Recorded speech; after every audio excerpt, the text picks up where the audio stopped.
Even the ID number also, if the company applies for a number of employees and we pick up that an employee is already enjoying either a maternity benefit with UIF or is enjoying ordinary benefit or any other benefit that UIF is offering, our technology has been developed such that we can pick up that duplication and we decline the payment. Declaration is one of the control instruments that we are using. When a company applies for their employees, we test it against the database. If it's not in the database, we test it against SARS. And also, once we've tested, the application is declined for those employees. That's why you'd find that the company would say, we applied for 50, but we only paid for 10. It's because the 40 have never been declared at UIF, which is a reflection of a possible non-compliance, and this company is owing UIF money for not declaring, not paying contributions, and even penalties and interest.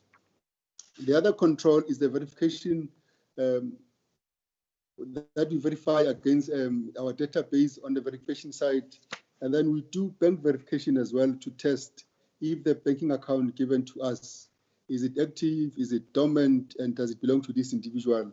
And we test it against the banking facility that we have.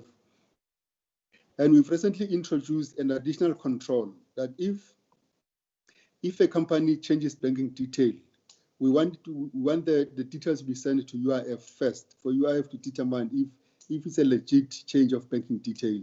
And we engage the company owners so that they can confirm that, yes, it's them who are confirming the banking details. No one didn't somehow get access to their profile and change the banking detail. We've introduced a password reset control. Previously, we had opened this due to the amount of pressure that we had received. We had given this to the call center to enable to give a change of password to companies. But we soon realized that there's a potential gap and a risk in opening such a door to the call center, and therefore we moved it back into the control within UIF, that when you need a change in password, you drop us a mail or you engage our environment where we are able to single out 5 people that are doing password change, both password change and banking details, so that it's zeroed down to a number of people at UIF. Next slide. On slide 19, Chairperson, what we are highlighting here is further controls. That if we receive a call from an employee or an employer saying, I have not been paid, there seems to be something wrong with my profile or someone is using my profile, immediately we block that UIF reference number until the investigation has cleared any possible fraudulent activities that may be happening. And where cases are reported, if an employer has not paid or did not pay the employees, future payments are made directly to the employees. We automatically redirect the application. If an employer had applied for employees and an employer said employees had complained that you have not been paid, any future payments we convert it to be paid directly to the employees, so that we limit this challenge of employees not getting money as and when they need it. And also, as I think I mentioned this one earlier, that employees are verified against UIF benefit to avoid any double dipping. And also, we've introduced a control inside the platform such that we limit the amount that we pay, either over or under, that we keep it between the 3.5 and 6.7 that had been allocated, such that if an employer had applied for much more money than that is due to them, the technology can also pick it up and only give what is due to that employer. And until the employer clarify us what exactly is happening, why they would be applying for more funds. We are continually reviewing controls, chairperson and members. In the main, where we picked up suspected fraud, we are able to review our controls with the report that we get from the risk officer and also the information that we get from the internal audit teams. Next slide, we are talking about follow the money. Slide 21. Chair, on slide 21, one of the instruments that we introduced in the MOA that company signed, we said one of the things that we'll do is once money has been transferred to the companies, UIF has a right to go and audit the accounts of the company to make sure that money was transferred to the employees and is the same amount that UIF had approved. Yes, and in the main, we confirm salaries that were used because sometimes the company can use a higher salary compared to what they pay, or a lower salary compared to what they pay. Sometimes the lockdown period that they have applied for, you find that some companies, they've applied for a lockdown period when in fact, they applied for a full lockdown for April when in fact they were working for 2 weeks. And that's one of the things that we are doing when we follow the money. We also look at confirming the employees that we applied for during lockdown, if they were working or not working, and confirm if money indeed was transferred to employees, as well as we check with the bargaining councils to see if they transferred the money to the employer, who in turn transferred the money to the employee. In the next slide, Chair, I'm just giving the committee a feel of the sample that we've done, slide 22. In slide 22, Chair, I think is what I just explained now. But in the main, when you do the verification against the company, we look at the bank statements, we look at the proof of bank indicating the details of employees paid by the employer, then we also look at the payroll. We've done a sample, we've tested 31 companies has been assessed. 24% of these companies had honored the agreement and paid to employees. We have 5 companies that has not disbursed due to outstanding declarations. In our engagement with these companies, they indicated to us that when they had applied for 10 as an example, but UIF paid for 5 because they had not declared the employees. Now, what the company does, they keep the money and not pay the employees until they sort out their declarations. That's the story we've received. And we also have 2 companies that has not given us evidence. In the next slide, Chair, this is just a list.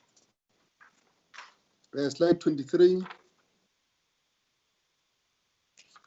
On slide 23 is just the list of employers and the amounts. What I've done for protection of information of the companies, we've kept the name and the UIF reference numbers, but just to give the committee the amount that was paid to this company and how much was paid to the employees and how many employees per company.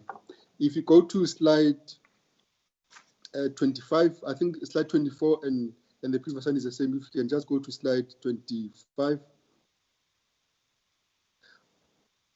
On slide 25, Chair, what we're reflecting, if you look at case 21, you find we find that there's honest employers out there, chairperson and members, who are willing to own up to the mistakes that they've made. This particular company in line number 21, they had applied for a full complement of staff, and they realized later that in actual fact, when they applied for April, half of the staff were still employed and gainfully employed, and they paid a full salary.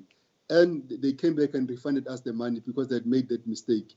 And same applies with company number 23, who did the same and refunded the money, and also company number 24. So there are companies out there, chairperson and members, who are honorable and have done the right things. Not only did they pay the money to the employees, they're also responsible enough to come back to UIF and say, UIF, we made a mistake in our application. We applied for more employees than we are supposed to apply for, and here is your refund, and they've refunded us this money. Chair, if you go to, yes, then, Chair, we can go to the fraud report.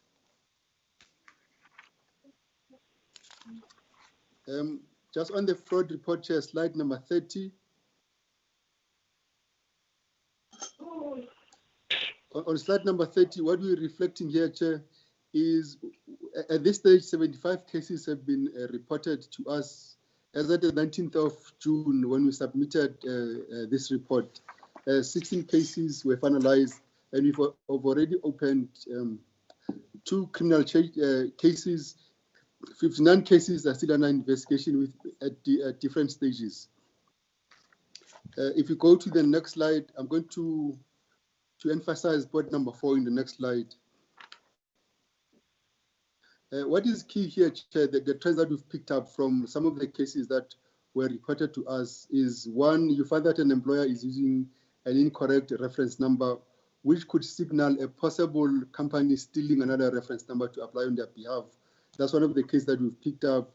One of the cases reported to us was the employer withholding or underpaying employees, and in some instances, an incorrect banking details. And maybe let me just clarify incorrect banking details. The burden of applying for the COVID-19 benefit lies in the hands of companies. And everything that they apply, we take it that the company gives us their banking details, their company details, banking details, and employee detail. And when we pick up incorrect account numbers, we pick up that there could be a possible fraud that is happening, and hence we pick up some of these cases. The measure of our cases here is the non-compliance with the UI Act, where companies have not declared employees with UIF and they need to go back and declare the employees. Overpayment is one of the issues that we've picked up. In the main with overpayment, as I mentioned earlier, Chairperson, is because companies, when they apply for UIF, they apply for a longer period of lockdown when they've been locked down for a shorter period. As a result, we pick up an overpayment in a number of ways. We pick it up when we are doing follow the money ourselves, when we are tracking how much money has been paid, was it paid to the employees for the right period, and when we look also at their declarations, we pick up these gaps and we close them. In some instances, an employees would phone and say, we are suspecting fraud, or our fraud units will pick it up when we see certain unusual behaviors in the claims that we are receiving. Slide 32.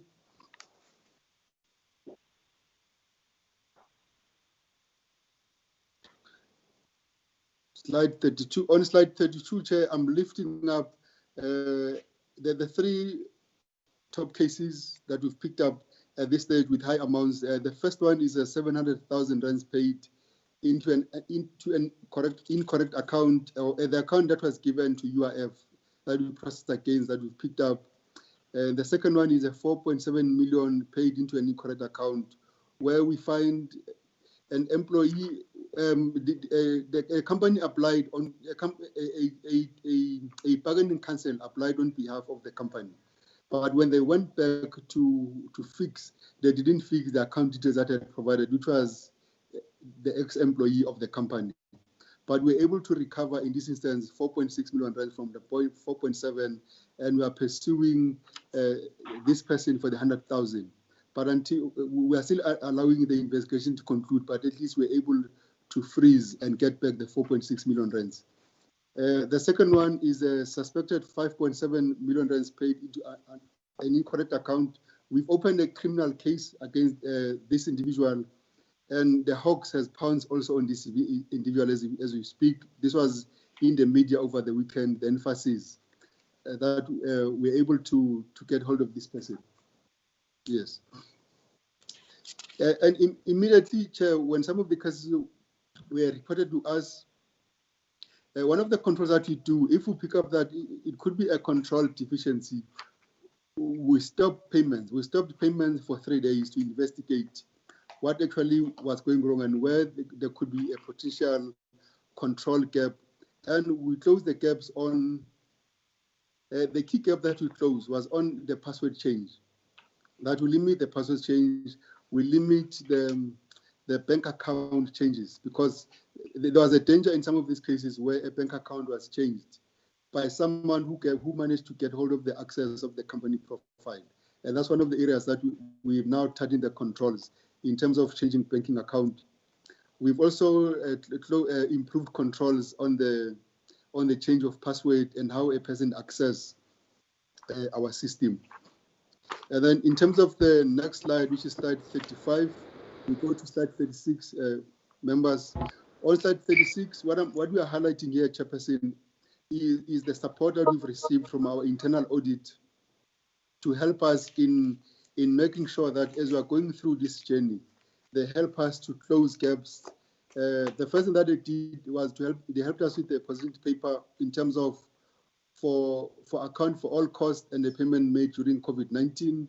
They did a gap analysis in terms of the COVID-19 directives plus the Easy Aid, so that there's always a constant check that the controls are improved. They also did a validation on our applications and payment process. They'll be issuing us a report ideally today, and also validation of COVID-19 applications and payments is still work in progress, and also validation of payments also for phase 3.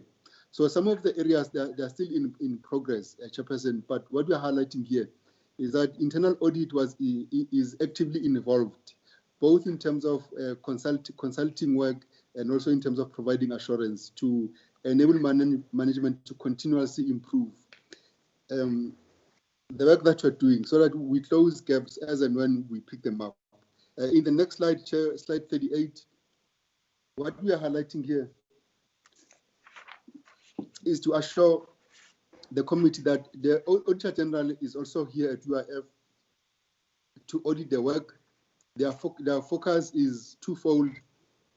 They are going to be auditing all the COVID-related accounts balances and classes of transactions. That's the first one.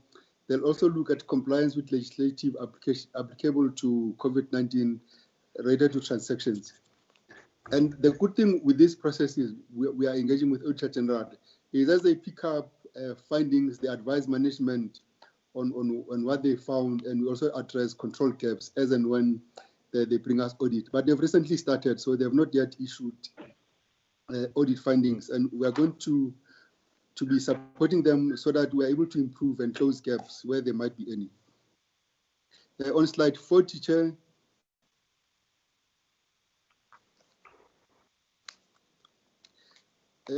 On slide 40, these are the key next steps that we have in place. The first one, we are just confirming to the public and also to the committee that we are going to honor our June payment as we had promised. And we've already issued a tender, Chair. No, we had issued a tender, but we had to fix some requirements in the tender that were in a way almost excluding other people, but we fixed it, and we should be advertising again on Monday. The main purpose of this tender is us to follow the money, that we make sure that we follow 100% of the companies that we've paid for the money, and so we make sure that they've paid the people that they're supposed to pay, and money was not withheld by these companies. No, we've already appointed a PROBITY Commissioner. I don't think you must gloss over important issues like that one. Okay. If you speak to them in detail. That's why I said let's speak to the substantive matters. So okay, when you're speaking about changes to the tender, that says to us. So I think on the substantive issues, do take the time to unpack them very clearly and succinctly. Okay, thank you, Chairperson. Let me go back to that item, and thanks, Chair, for the guidance. Yes, with respect to the tender of follow the money, we had advertised about 2 weeks ago, and last week, Friday, we had a briefing to the potential applicants. And one of the applicants raised an issue that we had issued SAICA registration as a requirement. And they felt that including a SAICA registration as a requirement, it excludes other people who may have registered with international institution of auditors or institution of fraud or any other institutions that is in the same standard as the SAICA. And we had to review and remove that requirement so that it's more open to registration with a credible institutions in the field of work that you are responsible for. That was the main thing that caused us to cancel and re-advertise, so that at least we are not excluding other members who may potentially could have applied for this tender. We have appointed a PROBITY service provider on board. In the main, they are going to help us to set up a PROBITY environment at UIF and also do PROBITY work on all, or do quality assurance on all the tender that UIF will issue. And what that would help us is they will have to walk through every tender that we issue such that there's no, that the supply chain processes are not compromised. We've also asked them to do quality assurance on and in a form of data analytics to look at the payments that we've made and just run through that data and see if they're not picking up any potential irregularities as part of quality assurance and doing quality checks in that space. And we currently, we've established a relationship with the HOCs. Now, in the main, this relationship with the HOCs, it enables us to report our cases as and when we pick them up. We report them to the HOCs, to an extent that we're having weekly meetings with the HOCs where we participate in their weekly Wednesday meetings and report our cases there. They've also put UIF on the radar too. We are now #1 on their cases, that any issues or any fraudulent activities picked up that may have happened at UIF are receiving a high priority, and hence the last week's arrest that took place. And we've reported the case that we have. There may be another arrest coming soon once we've sorted out the few administration issues that we are busy with the HOCs. The arrest could have happened last week, but due to there was a COVID case picked up in the offices of the HOCs and also in our offices, and that caused a delay. But this week we are closing down on the administrative issue so that the HOCs can move with speed to ensure that the arrests take place. And then the last point is we'll continue, Chairperson, to support Auditor General and Internal Audit in their processes, because it works in the UIF's favor and also helps us to close the gaps that we pick up. And next slide is slide 41.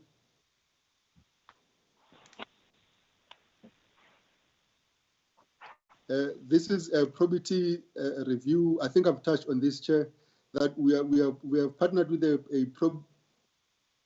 You move too quickly, Mhlekazi. Slide 42. Yes, I've touched on this slide in the previous slide that I spoke to. That we are going to be doing a probity review on the whole process, but it will be data driven. And what this probity review is going to help us, Chair, to determine the scope for the panel providers that are going to be coming on board, so that by the time they come on board, they would have done data analytics, they would have defined key risk areas that this panel of providers need to zero in on immediately when they start. They'll have determined templates and reporting format such that when these providers come on board, we want them to get to work immediately, as quickly as possible once they're on board, so that we can get to work as quickly as possible. On slide 43, Chair. Slide 44, as I'm moving to closure, Chair, and hand over to the DG. We have picked up that we are receiving a number of complaints through the call center. And now we want to narrow down and bring in experts in terms of a toll-free hotline, an email portal, and a web-based solution, so that we have a turnaround solution where the members of the public, once they've reported their case, they're able to go online, they can see the progress of their cases, they can follow it through, and they can also see if there's any movement in their case. And that's why we've gone on this tender process, so that we bring a management solution to manage cases and how they are reported. And also that as they are reported, we're able to report them as quickly as possible to their HOCs, so that they can help us in driving the investigation as quickly as possible. Chair, on that note, I'll stop here, Chair, and we'll open for questions. All right, thank you very much, Commissioner. Right, the chairperson of the board, if he's got any comments, and then the DG, and then colleagues, please indicate in the group if you wish to speak, as we usually do. Right, the chairperson. No, I'm satisfied with the presentation that has just gone in, because we have engaged on these and with the board, and we came up with this as things that should be presented. Thank you very much. All right, thank you very much. Thank you very much, Chair. DG? Thank you very much, Honorable Chairperson, and good afternoon. It's just one area that the Commissioner did not talk about, and it's in relation to some of the fraud cases that we have experienced. Firstly, he mentioned the one case of the 5.7 million, and which we reported to the police, and he provided the case number. Now, what he didn't say was how this case came about. So I just want to take the committee through quickly. So an employee of the company registered and created profile using the company reference number of the employee. And I'm saying this in the context of the controls that the commissioner mentioned. Then this employee captured employee banking details under the employer banking details. And you remember that in the controls that the commissioner mentioned was that the only way you can access the system is if you have a UIF, the company has got a UIF reference number, and therefore it can create a profile. So this employee submitted the application as an employer and accepted the MOA. That's what the commissioner said. Part of the agreements that we had with the companies is that once you've made an application, you will sign online an MOA that says you accept all the conditions that UIF sets for the application and the application for the benefits. So this employee chose the payment method as an employer and captured his own banking details, and the UIF reference number confirmed on the UIF database as correct, and that employee confirmed the correct database because the employee was actually declared by the employer, so the system could pick him up because he was already there on the system. So the employer and the employer accountant, the employer or the accountant attempted to register as a user after the employee submitted the application, and they were blocked by the system because one of the controls that the commissioner spoke about is that if the reference number of the company was used, it cannot be used again. So that's why the system blocked the company. The system displayed the message that says the profile is already registered. So they contacted UIF and requested for a reset of a password. So the profile was assessed with the new password, and the details of the employee and the banking details of the employee were displayed on the profile. So the company could see that there was an employee who accessed the company profile on the system. And once they uploaded the information, they did not change the banking details, which means that they did not submit their own banking details. The banking details that were there were those that were submitted by the employee. So new other employees were then uploaded under the same profile, and the system validated them against all the controls, and then the payment was then made using the bank account that was submitted by an employee. So that's what the system could pick up. We are, as the commissioner indicated, investigating this case. The point that I'm trying to make, Chairperson, is that there are two things that we suspect here. Is that in the process of resetting password, there could be collusion between some of our officials who are responsible for allowing companies to reset password, or the employee that accessed the company profile accessed it with the expressed knowledge of the company. And so it was intended by both the company and that employee to defraud the fund. But that is the subject of the investigation. So we want to indicate here that in as much as the company was able, the employee was able to access UIF, they could only do so because they had access to the company UIF registration number, which we don't know how they would have accessed. Only our assumption is that they could get that only from the employer side. So I just wanted to raise that point. The second point I wanted to raise, Chair, was issue relating to overpayments. What we've picked up is that because we've been publicizing the fact that we'll be following the money, and in fact we've started doing so, we've seen that some companies are now in contact with us saying there have been overpayments because they claimed for lockdown periods that exceed the number of days that they should have claimed for. Now, we welcome the fact that they are honest enough to do so, but the question that we have is, why would people apply for a longer period when they know exactly the number of days that their employees were at work? And also, why would people apply for UI benefit when they know that the employees were at work all the time? So those are the things that we are picking up, and as you have seen in the report presented by the Commissioner. So I wanted to raise those two in the context of the controls that we have. Thank you very much, Chairperson.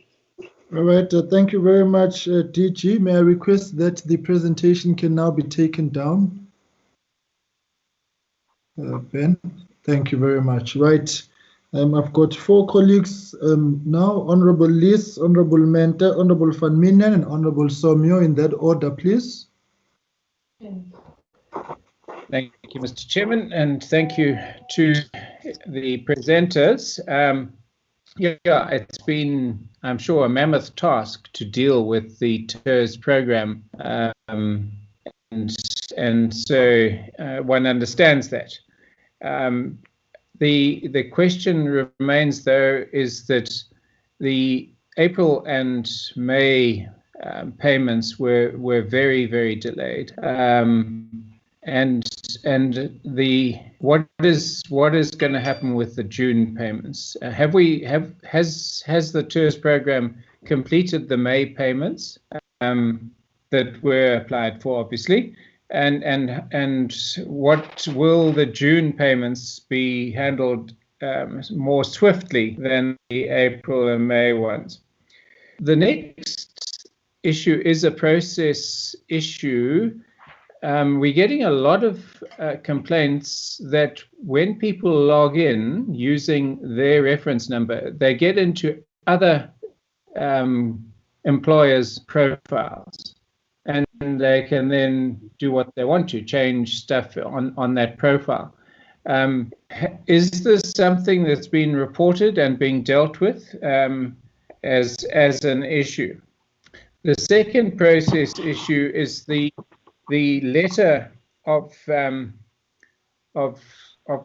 approval that has to be downloaded and signed and submitted. Now, when you are on the site and you log on to the section on payments, payment breakdown report, you then get a little notice that says approval and acceptance letter has been downloaded automatically. But it just disappears. Where it's downloaded to, I'm not sure. I can't find it on my system. So is that an issue that's other employers have reported a problem? Then, Mr. Chairman, the last one is with regard to that tender that you highlighted. So the tender requirement was a SICA registration of some sort, and that was changed. So what is the new requirement to replace SICA, or how far has it been opened up? How has it been worded? And then it was in passing, the Commissioner said that was the main change. What were the other changes to the tender? Thanks, Mr. Chairman. Right, thank you very much. Honorable Mente, you are next. Honorable Hadebe, Swartz, and Tolashe, you are also in the queue. All right, Honorable Mente, over to you.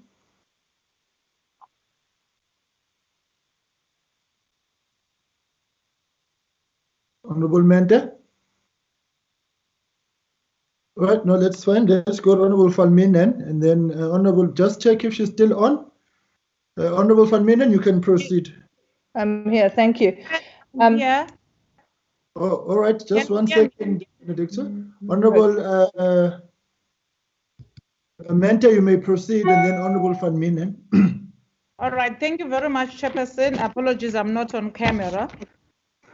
No, that's fine. I'm sure everybody knows you. Proceed. All right. Chairperson, thank you very much. I have a couple of questions here and clarifications that I require from the UIF. One, I need a clarification. He makes a mention of a 3,500 and a 7,000 plus. That is a baseline in terms of calculating the TERS. How is this TERS calculated? I understand there is a gazette that came out in terms of the TERS. It's also not clear as to how do they calculate summaries.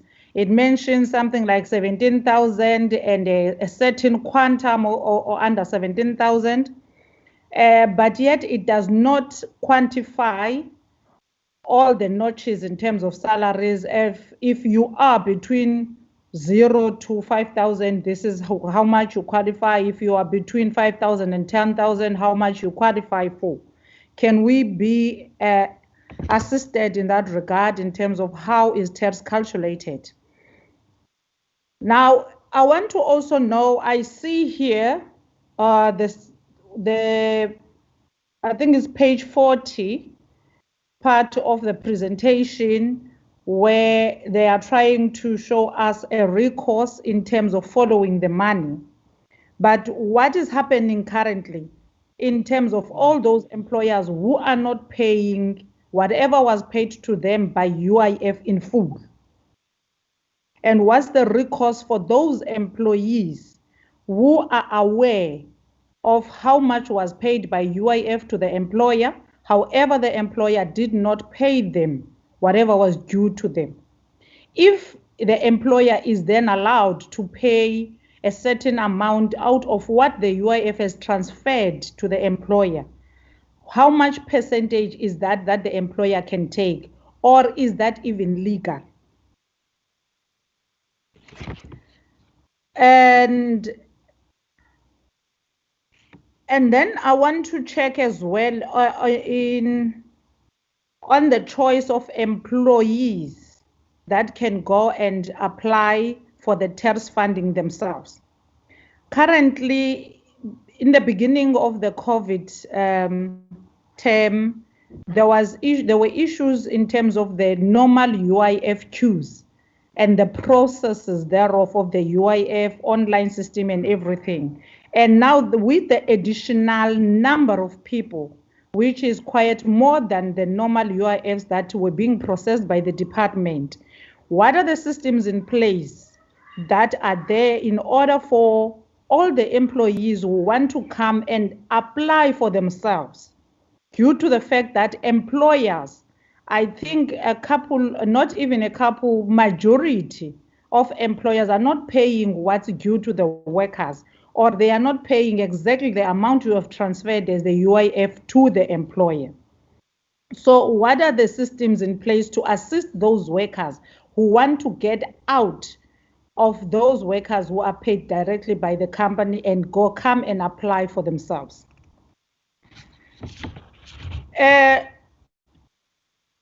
There's an issue of a double dipping, if I may, for the lack of a better word, where a company will apply for the TERS funding, but a company can also make some income.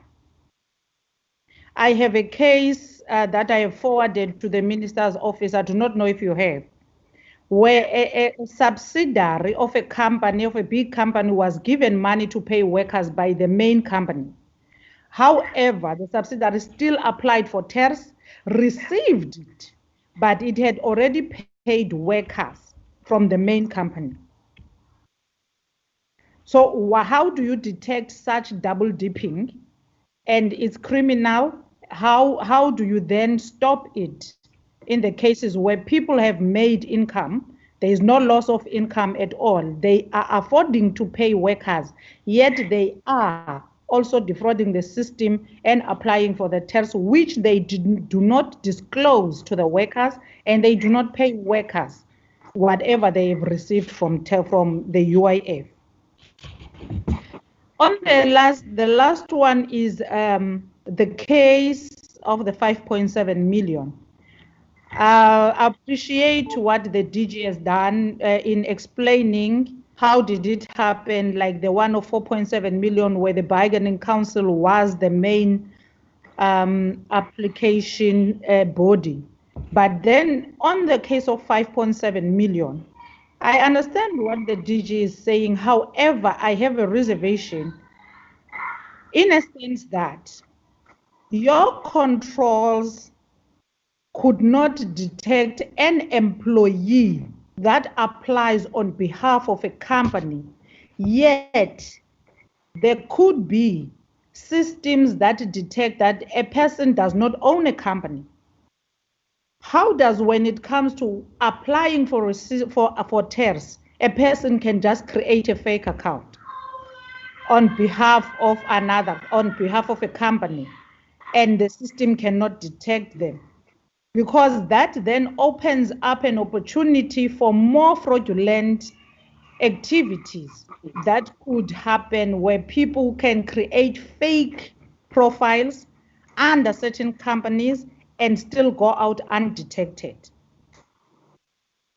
And that was the last one, Chair. But then last one is on the You'll get a second round. We're doing well for time. It's fine. Let's hold it there. Okay, sharp.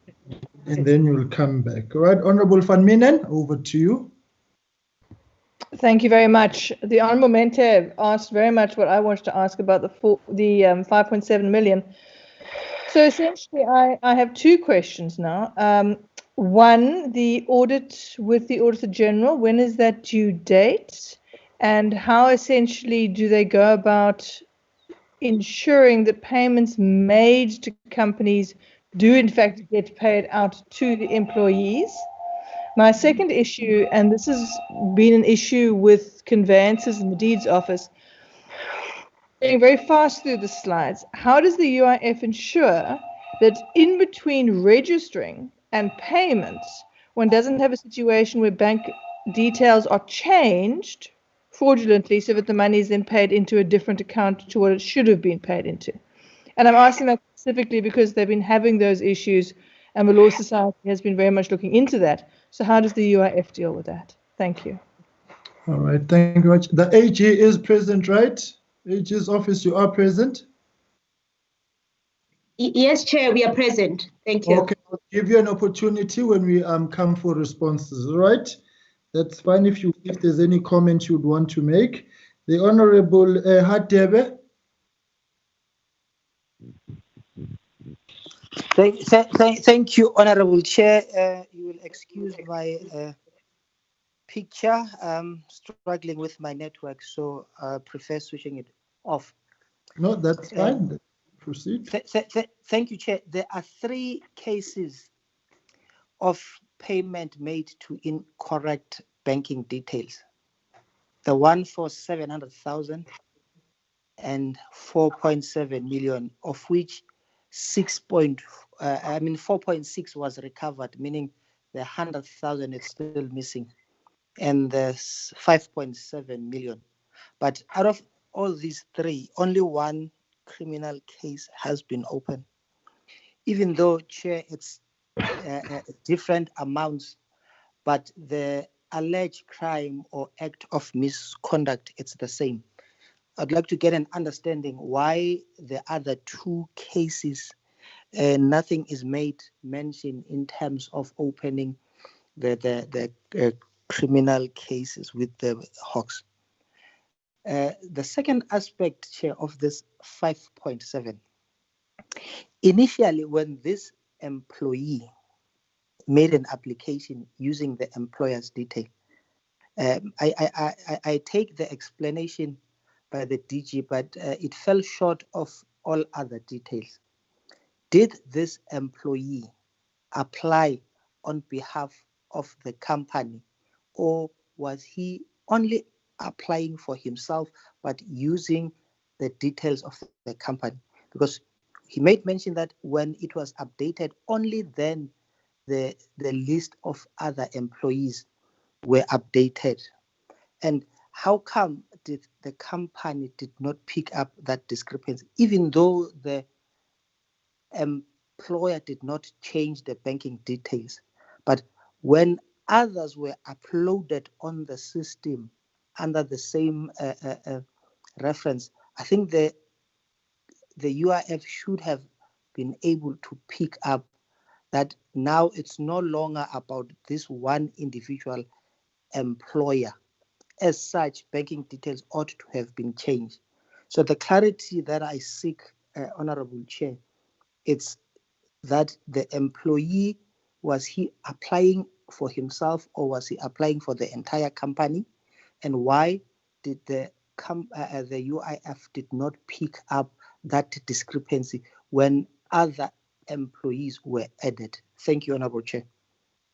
All right. No, thank you very much. The Honorable Somyo, I hope you are available. You are on the road. Honorable Somyo. Thank you very much, Honorable Chair. I am available. In the first instance, I think in the appreciation of the a detailed presentation by the Deputy Minister and the UIF, it is very clear that there is an immense challenge that they face, and though they face such a challenge, it looks like, as I look into things, that the solution lies between a choice of employer being willing to carry employees in terms of payments to be made, or the employees themselves going direct.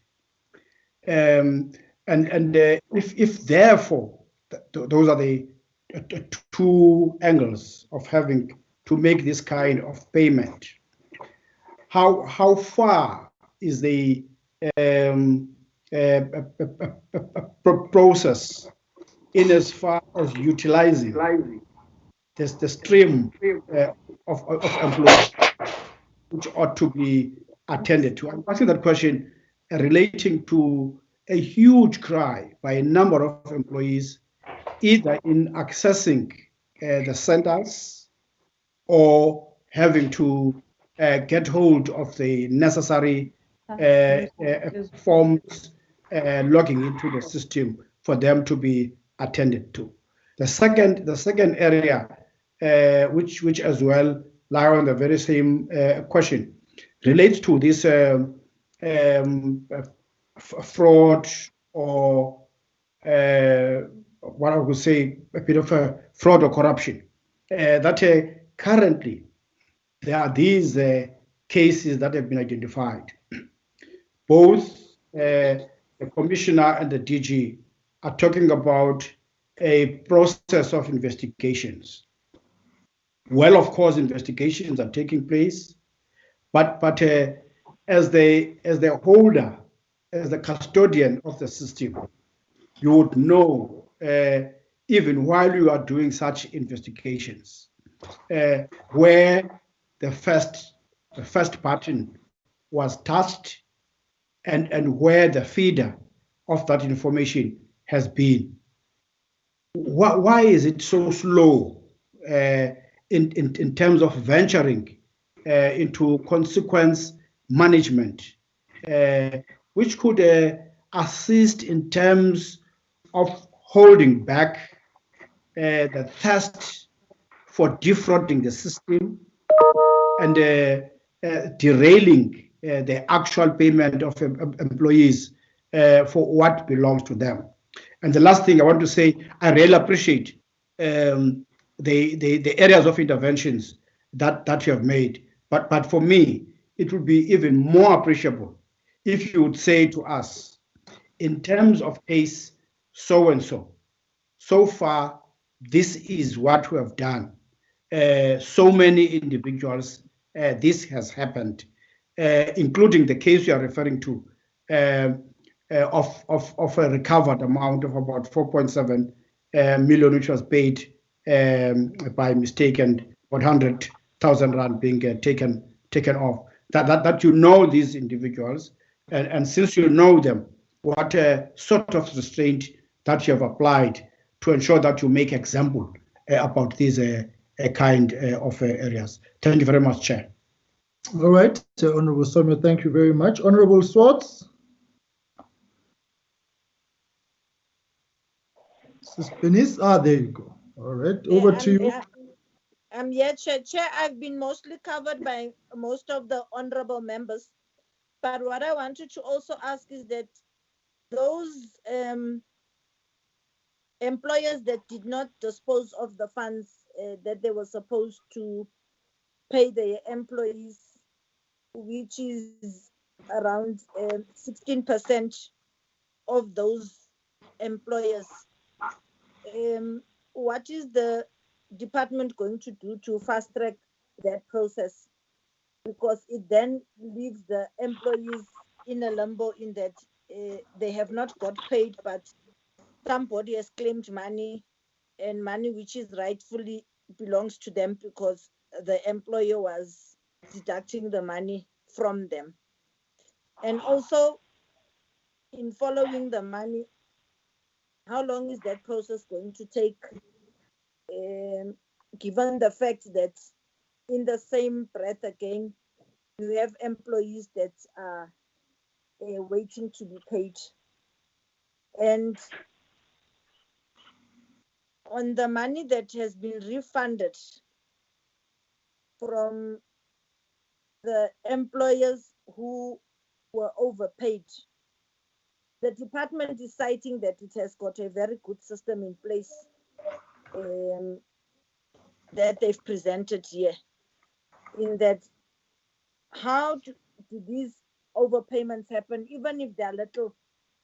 How many overpayments are we speaking about?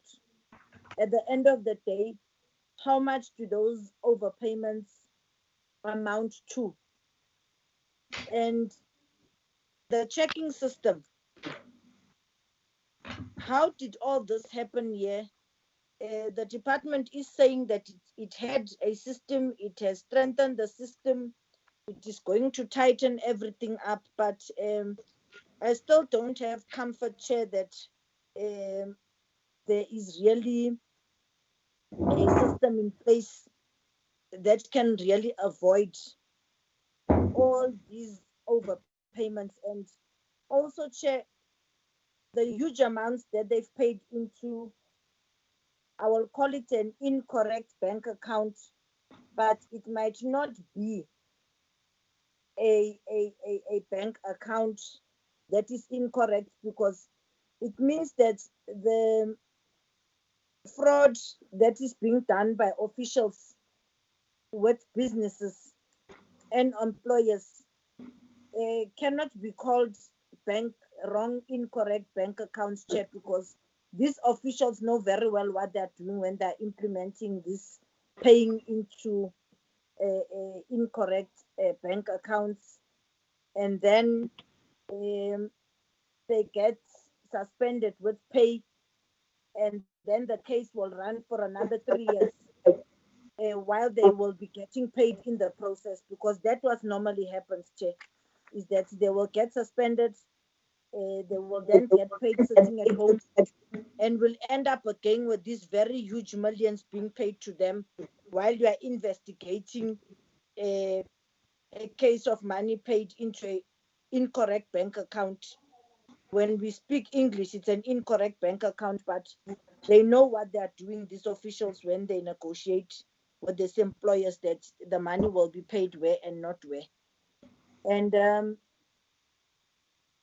panel of providers that is being appointed by the department to follow the money, can the department just tell us how long will these providers be there in place, and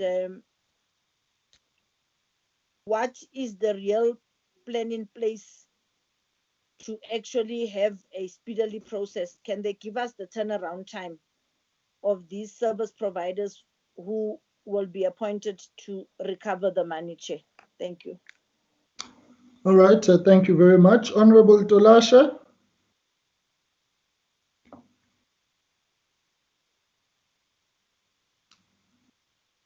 Mamti. All right, we'll proceed. The Honorable Mkalipi.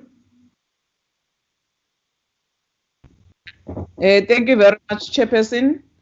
Let me switch off my camera because of the network problems, but I just wanted to show my face because I'm not the member of the committee, Chair, but thanks very much for allowing me to participate in your meeting.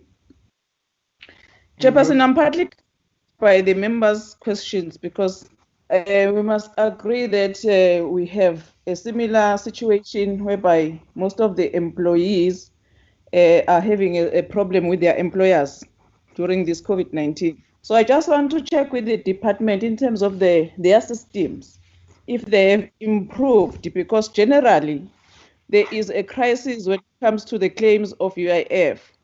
Chairperson, I'll narrate a very short story whereby the minister ended up intervening, whereby before the COVID-19, before the lockdown, there was a person who didn't get her money of the UIF. And when I took the matter with the KZN management in the UIF section, they told me that no, the problem is the system that is always not giving them the access to the money. Until they gave me a contact person, is a chief director to talk to regarding this case. And when I sent that contact person to the beneficiary, just to check on her capacity, that number was not answered until I get back to the minister, and the minister gave me Dr. Yawa to intervene. So generally, there is a problem in regards to the system of UIF. So now, because there is this additional of the COVID-19, how is the department going to address that general problem? Because in the country we're experiencing that problem. Secondly, I just want to check in terms of the capacity. Chairperson, the department is ready in terms of the capacity, because each and every day we receive calls from people who are workers whereby they are complaining about their employees who does not pay them. One issue that I can also cite, Chairperson, the Bidvest case. An employer managed to check on the system that the UIF that was supposed to be paid to her, it has been paid, but it has not reached her.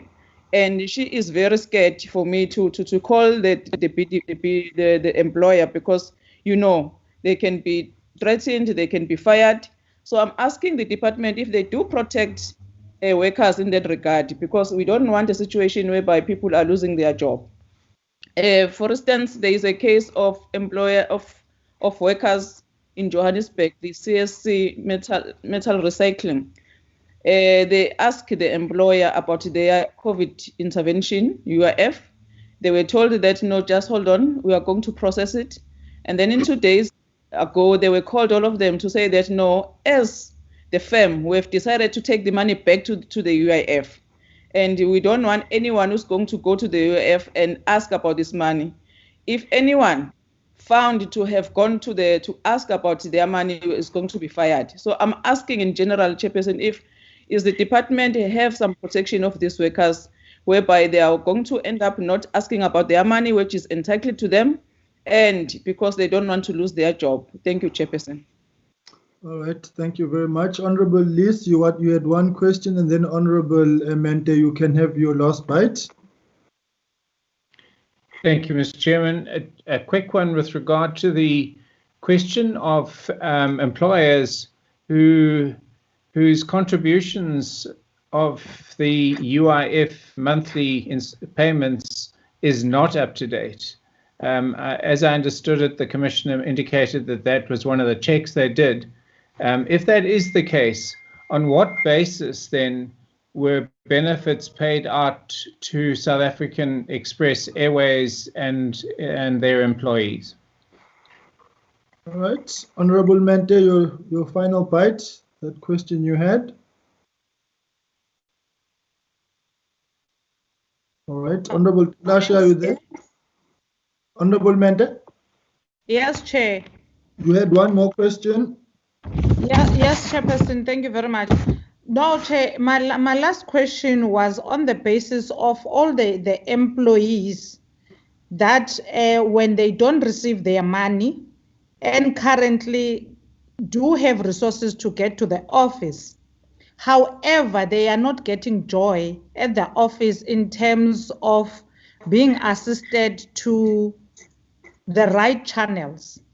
Just like Honorable Mkhaliphi was saying, employers are threatening them. Now I have a case where a group of employees realized that their money was not paid to them, went to the branch in Gauteng. When they got there, the only response they were given is that your money is paid to the employer, so if ever you are not satisfied, take it to the police. That's not the right attitude. All right.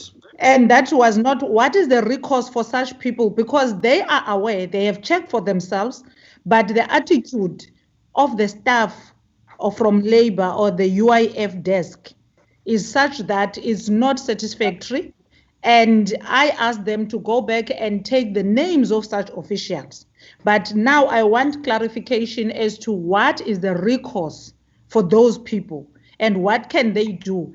And another thing is, will that money be taken from the employers, paid to the employees, or should they investigate on their own? Thank you. All right. Honorable Hadebe, I see you there. You are the last one. Your last bite, right? Thank you, Chairperson. I was crossing my fingers.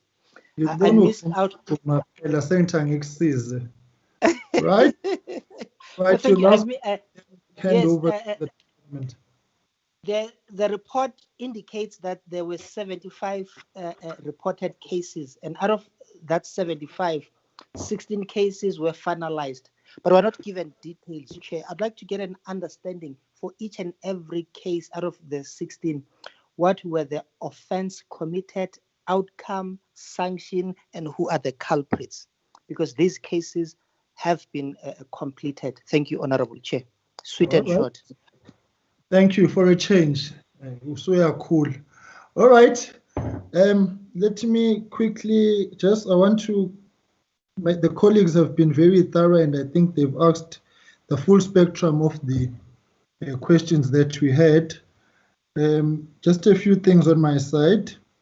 The 75 suspicious transactions, and as Honorable Hadebe points out, we would like the status of each of those suspicious transactions. Where are they?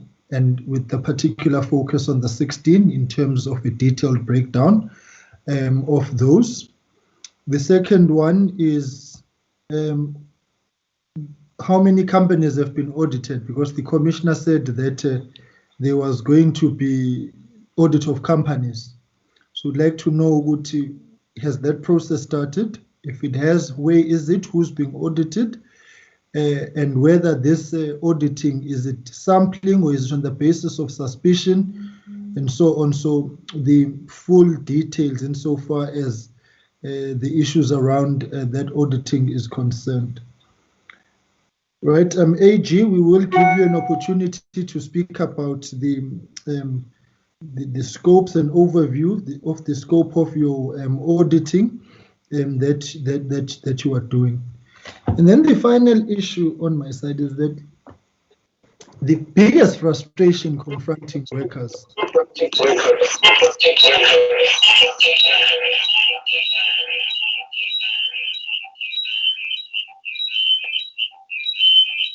IT, can you please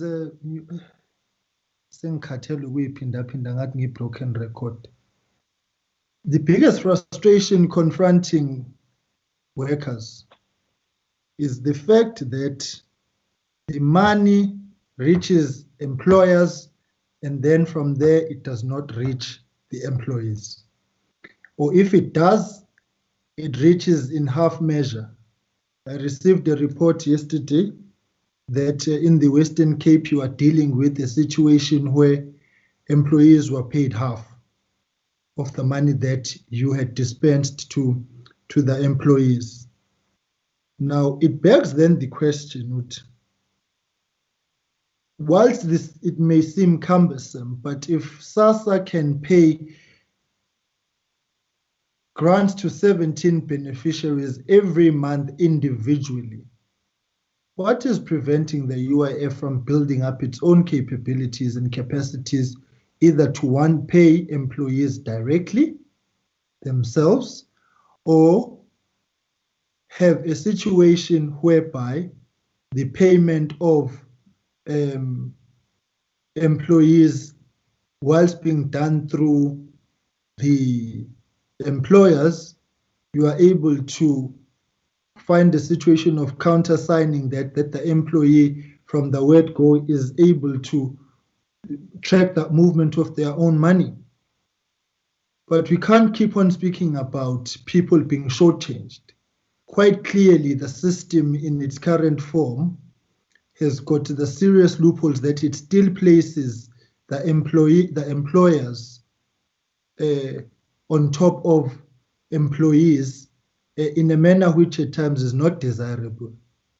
So unless, of course, the UIF is saying that they are fully satisfied with their processes and that workers are receiving their money, but from where we are seated, that is certainly not the case, because employees continue to complain, to raise issues. As you've heard, the spectrum of complaints which members have had to be dealing with, and receiving very little joy from the UIF, because the example that Honorable Mkhaliphi cites, it's quite regrettable that it's only at the intervention of the minister. Not everybody's got access to the minister, So these things should be the run of the mill on the daily, if people have got particular concerns. The final one at this point, I would like, Commissioner, that you unpack on the slide around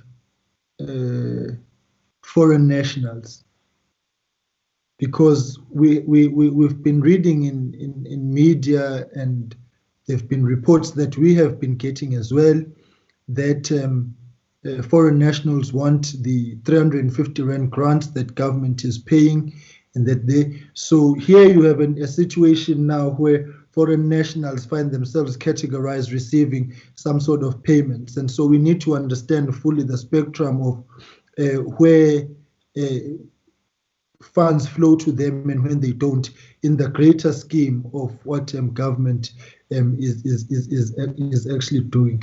So I will hand over to the board and the commissioner, and then the AG will come in if they have a comment, which I assume they do, on the matters of the auditing that is being done, which we fully welcome and fully support, because we believe that during this time when corruption is not rearing just its ugly head, but its entire body, to take advantage of the COVID-19 emergencies which are before us, that it's important that we audit in real time and be able to make sure that the controls are effective and efficient, and that the loopholes are closed. So AG, as you come in, I think you will come in with that understanding that we are in full support of the initiative and the outlook of auditing in real time. Right, over to the board and the commissioner. DG, if there are issues, you will come in at the end. Pepet, over to you. Hello, can you hear me? Yes, you're able to. Okay. I'll get into the other one. This last one you're talking about of the foreign nationals, especially when we discussed with the in the board, the commissioner explained that they are the people who are also coming in supporting and coming in with these monies that are coming from the people or 1% and so on. So it would be unfair if those people now, they are called, they came to the country in a fair way, and they also do the right thing by giving some money. But Commissioner will expand on that, because we were discussing that in the board meeting, and he came up with that response.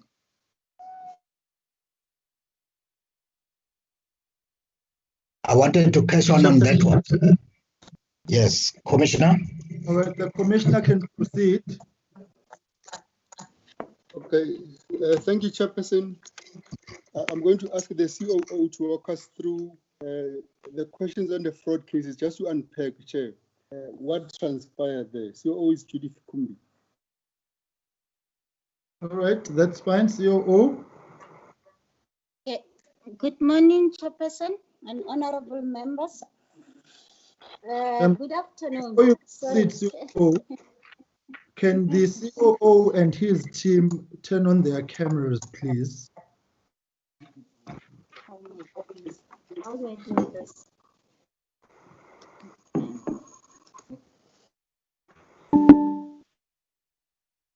Right. Okay. All right, COO, you may proceed. Okay, Chairperson, thank you so much. I'm just gonna start maybe so that when I explain the case, it's better for members to follow through. So I'm just gonna start by just taking members through the process of what happens when someone come and apply for COVID-19 benefit at UIF. And maybe to bring in the distinct between an employer and employee. As I walk through the process, I will try to also address the questions that were raised, because there were indications to say if it was the employee that applied, how did the system could not pick it up, that it was not the employer. And as I go through also, I'll be talking to, I think the DG and the Commissioner have also spoken to the controls that we have improved. So I'm going to take you through the controls that were there before the fraud case happened, and how did we improve the control after we picked up these fraud cases. So to apply for COVID-19, like the Commissioner has indicated, a company to access it, you must have a UI reference number. And the reason why we've put in the UI reference number is because before COVID, a company could have registered with UIF, and when you register with UIF, you are given your unique UIF reference number. So with this UIF reference number, it's what is giving us the profile of the employer together with the employees that works for this employer.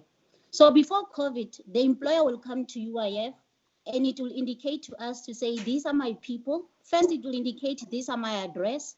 And also it will indicate to say, these are the people that works for me, and this is the salaries that I'm paying these people.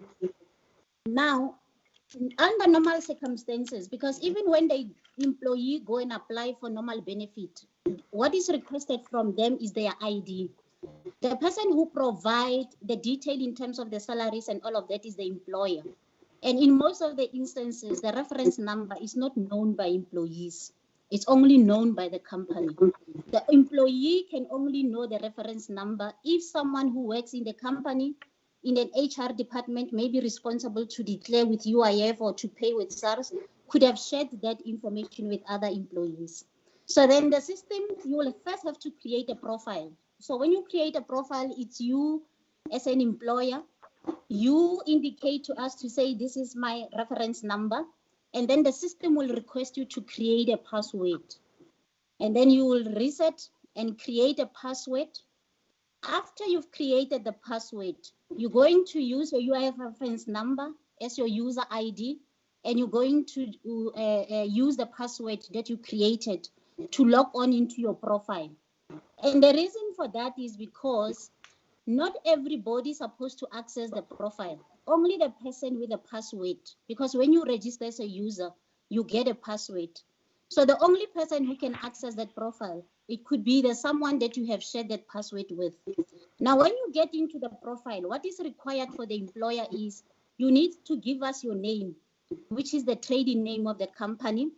And then you will have to give us the email address of the company. And then they will have to provide the contact detail. Now, one of the key things that will be provided again there is, if you are an employer, you're gonna have to create your banking details. So when you do your profile, you also provide, besides the name of the company, you also provide the banking detail of the company. So you'll provide to say, this is my bank account at AGSA and all of that. Thereafter, the profile is created. So now the employer has a profile. Then the employer has to go a step further and submit an application. So when you submit an application, now you are saying, as this employer, these are the employees that I'm applying for COVID-19. So the employer will then have to provide all the detail of all those employees. Now the employer will upload the employees and they will upload their banking detail. Normally what employer will have to provide there is, if you say you apply for Judith, you'll have to indicate to us what is the salary, what is the ID of Judith, what is the salary that Judith under normal circumstances earn, meaning before COVID. And then you also have to provide there as an employer to say, during COVID, are you paying Judith a salary? If you are not paying Judith a salary, you're going to indicate to say there's no salary paid, meaning you're going to include a zero amount in there. COO, and then also the next COO, I think let us specifically deal with the case that has been put before you.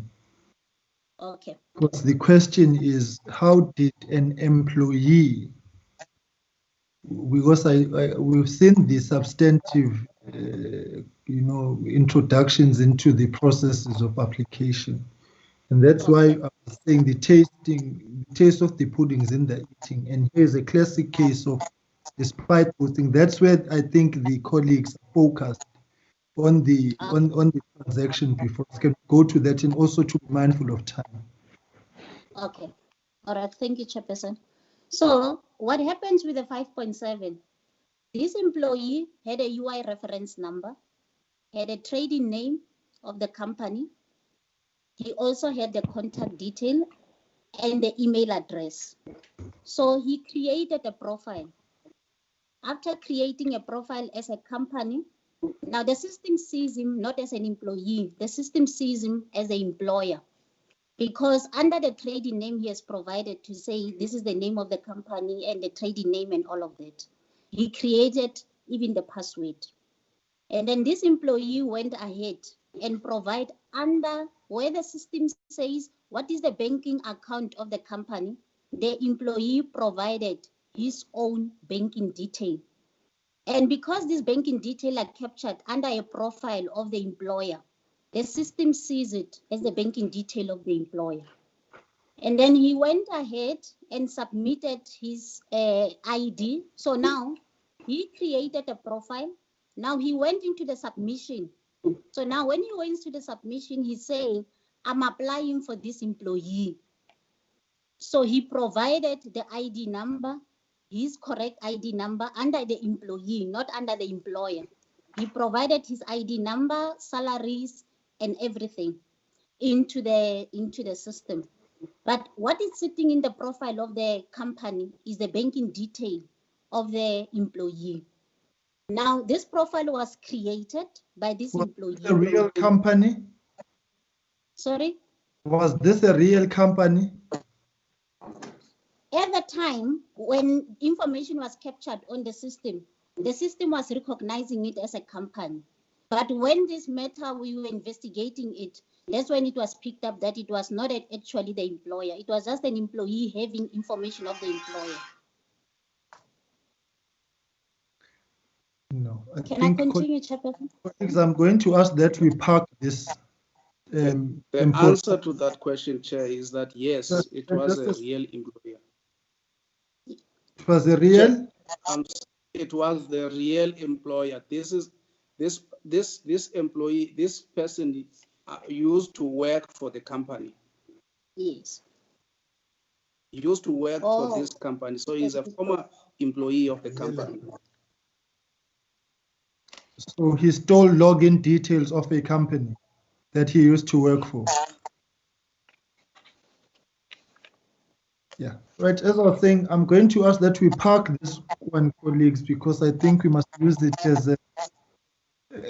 a case study of all the problems confronting the UIF. And I'll ask them to proceed and answer other questions. We are not, ignoring it, but I think we'll come back to it in greater detail. Right? May you proceed, please, to other questions? Okay, so if we leave the fraud cases, the other question was on the overpayment. No. We're leaving this particular case. The other fraud questions must still be responded to. I'm referring specifically to this one, not all of them. Oh, okay. I'm going to give over to our risk chief officer on other cases that we're dealing with. All right, that's fine.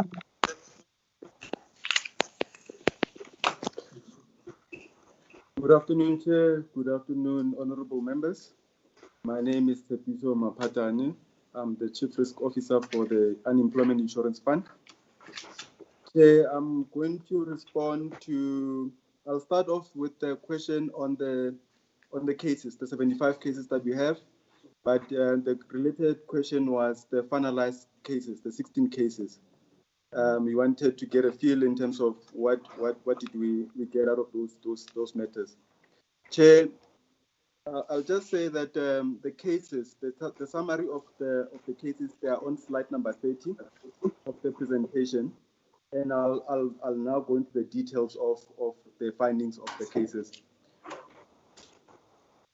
Chair, the cases that were finalized, what we found was that there were around employees claiming under wrong reference numbers. At the beginning of COVID, that was a big issue where companies, when they were struggling to access or struggling to claim the COVID-19 TERS, sometimes they'll approach us and say, fraudulent activity has happened, and then they would report those matters to us, and we'll investigate those matters. So a lot of them, Chair, what we found was that employers didn't understand how the system was working at the time, and they just needed assistance from our office to guide them the right way, and many of them were able to then proceed to claim. But well, for the ones that we found that wrong reference numbers were used, we have about 2 cases in particular where we found that employers had used incorrect reference numbers. So those matters, Chair, we are still in finalizing the investigations, because what you find is that a company for not for COVID, but for a long period of time had used an incorrect reference number, and they would have declared the employees, and they would have paid over the collection of UIF using that number. So those matters, Chair, we have taken them for extensive investigation. Let's do this. You've got 16 cases you have finalized. Let's go through the cases one by one and not speak in generic terms and say some. There are 16. Case number 1, what was the issue? Because you're dealing here with 75 suspicious transactions, and you've said 16 have been finalized. Let's deal with those. That was the question by Honorable Haddad. Okay, Chair. Chair, can you just give me a slight moment?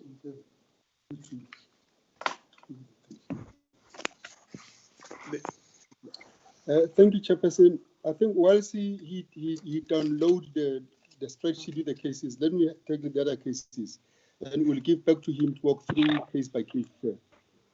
Right. Let me start on the question from Introduce Honorable. Introduce yourself. I'm Teboho Maruping, the UIF Commissioner, Chairperson. Oh, you see, we had not seen you. That's why. All right, you may proceed. All right, thank you, Chair.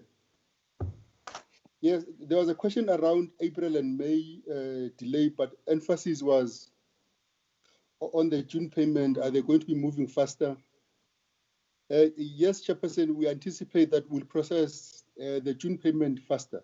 In the main, because we are anticipating that the employers that will be applying for June are the same employers that would have applied for April and May, and therefore we have their records on our database. And the processing of such claim we anticipate to move faster.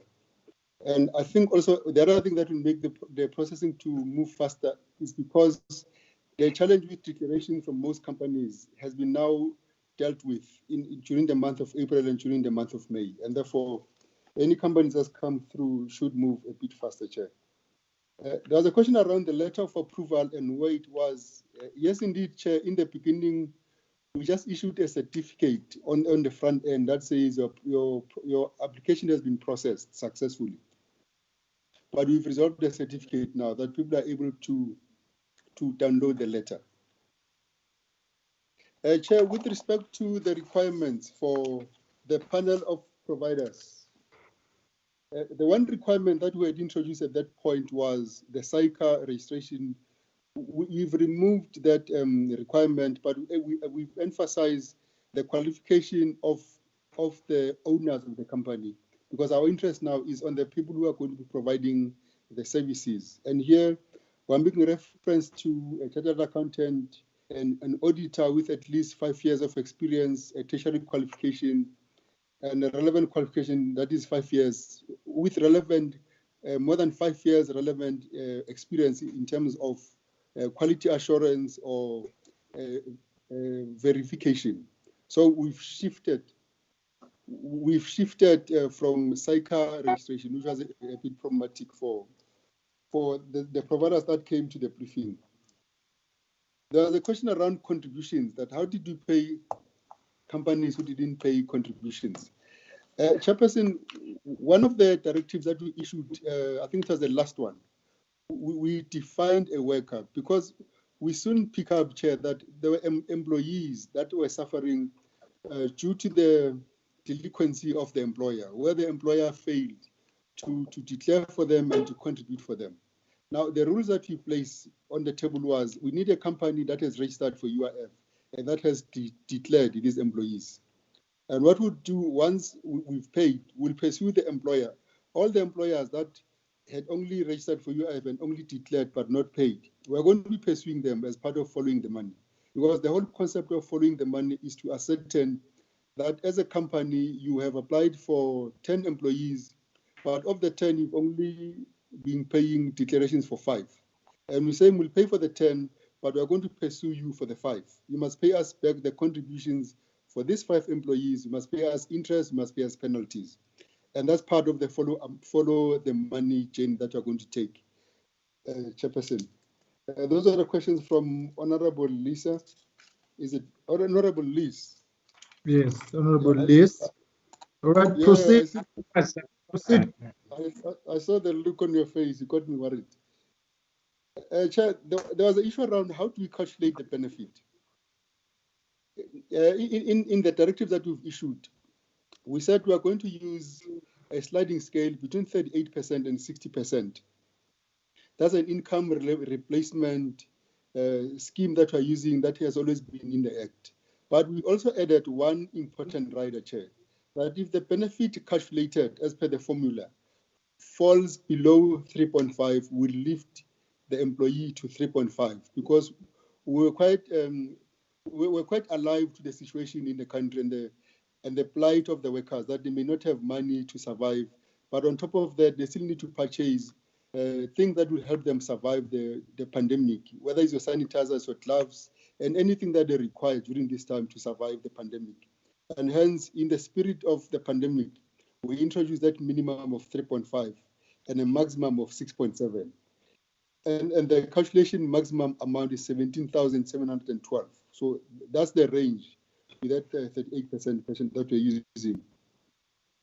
Now, employees who are not paid their money by the employer, this is the whole point of us following the money, that we want to follow the money. But what about employees that says, my employer has not paid me now and I need money to survive now? We've opened our call center for these employees to call in at the call center and report their case. The labor centers are now open for employees to complain. so that we can have the case registered. Even CCMA's offices are open now for the cases to be registered. And once the case is registered, we take you through the formal process and reach a point where we'll pay the employees directly and not pay the employer. Okay, the question around double dipping, Chair.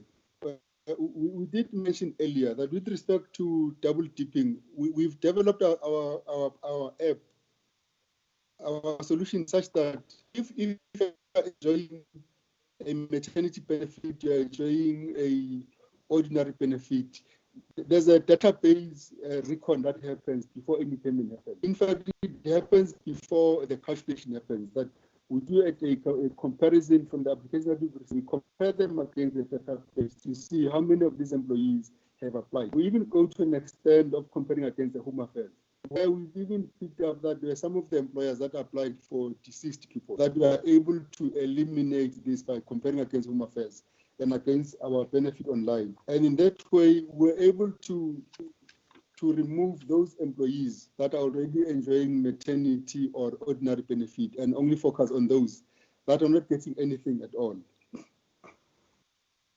And then in terms of the control of bank account changes, Chairperson, as I said earlier, we've improved controls on the profile change, that an individual cannot change their profile willy-nilly because in the profile sees the banking details. So what happens if you want to change the profile? If you want to change your profile, we've logged the cell phone number and the email address so that when you're changing the profile, your new password will be sent to either the email that you provided or the cell number that you provided. And therefore, it eliminates someone using your profile to go into the profile and trying to change the password because they need to remember the email and the cell number, which they might not have at the time. So that's one control that we brought in to avoid the change in banking details. But also the team that we've put together here at UIF, whose sole role is to focus on making sure that any change in banking detail is done systematically and is also done with the knowledge of the company, because we get in touch with the company to ascertain if indeed they want to change the banking details, and is confirmed either by the CEO of the company or the chief financial officer. There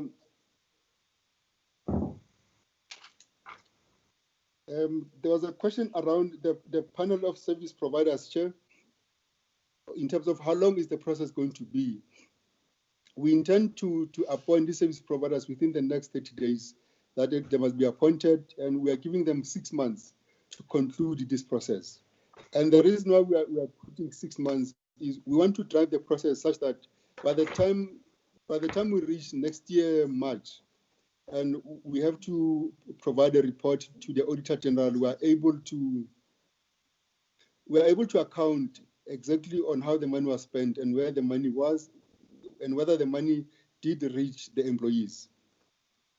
There was a question also that I said the main change was the SICA registration. Yes, indeed.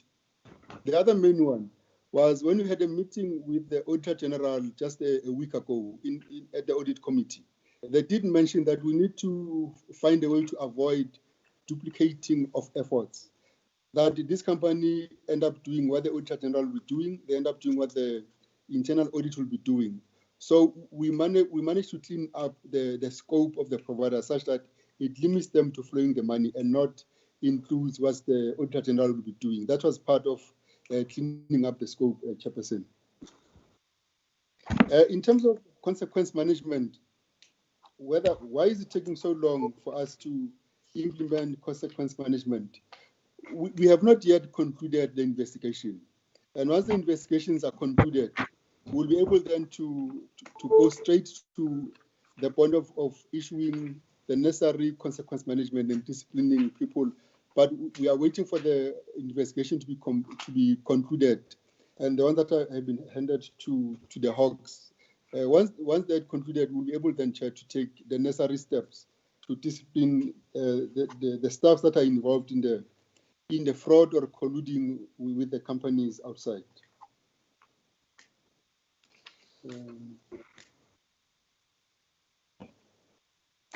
There was a difficult question raised earlier, Chair, is how do we protect the workers? Where you find that an employer has applied for the workers but is not paying them.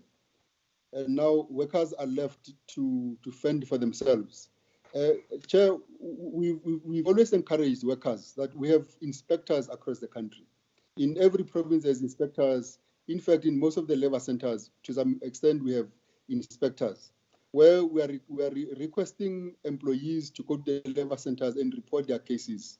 Their cases will be treated as anonymous. Their names will not be mentioned, and our inspectors can go to the companies and do their work at the companies and be able to finalize the matter.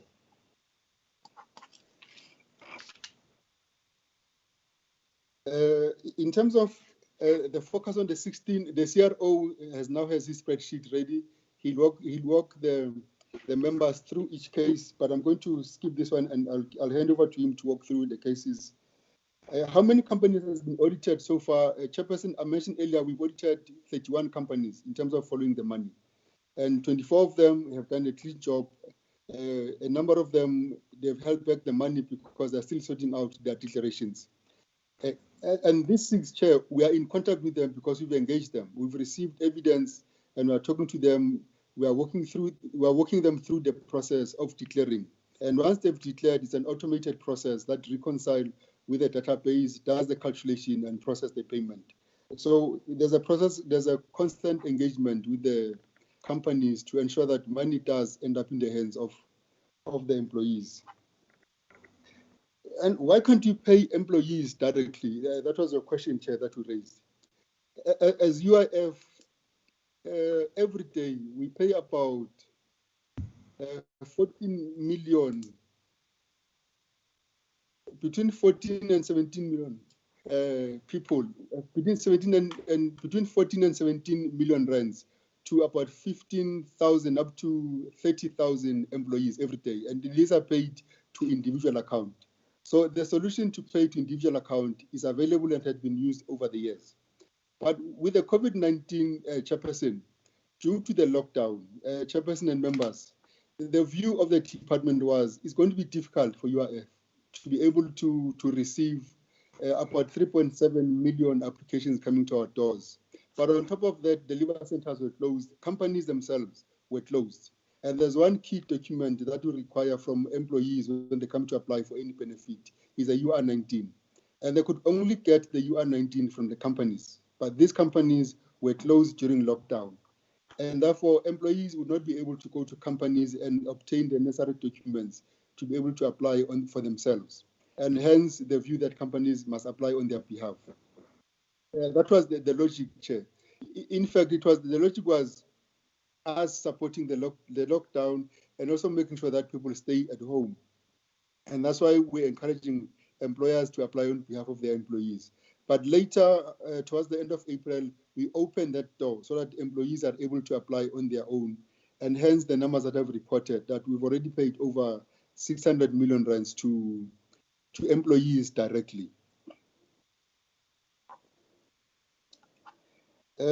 In terms of foreign national, Chair, the way we had designed our system, and this is our main database, it didn't cater for the foreign national passport number, but it was only captured on the front end. And that was one of the delays that captured us in the beginning, that this bank end could not support the foreign national passport number. But we have seen corrected that, and hence we are now able to pay foreign nationals. But once again, foreign nationals like South Africans, it's important that we can confirm the employer-employee relationship. Once the employer-employee relationship is confirmed and we're able to confirm with Home Affairs, the process of paying runs smoothly and we pay the foreign nationals, just like as we are paying South Africans. Chair, the CRO is ready now with the 16 cases. Before that, finish all the questions that you had. There was the reference to SAA and SA Express. Yes, it was a contribution case. I just didn't mention SAA by name. The principal, Chair, that we are taking with paying benefits, which we've made effect with our directive number 6.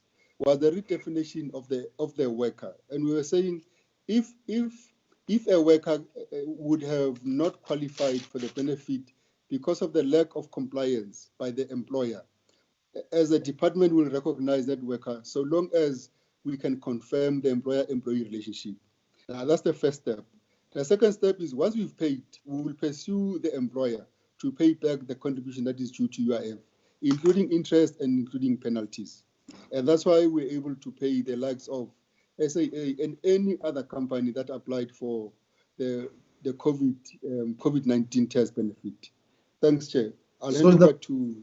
The basis of payment becomes ascertaining the employer-employee relationship, and then all other matters will be solved later.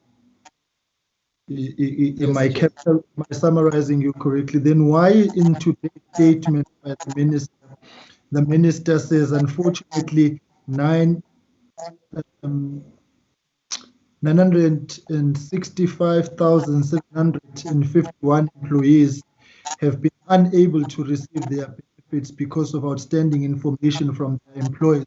Have you been unable to verify the employer-employee relationship there?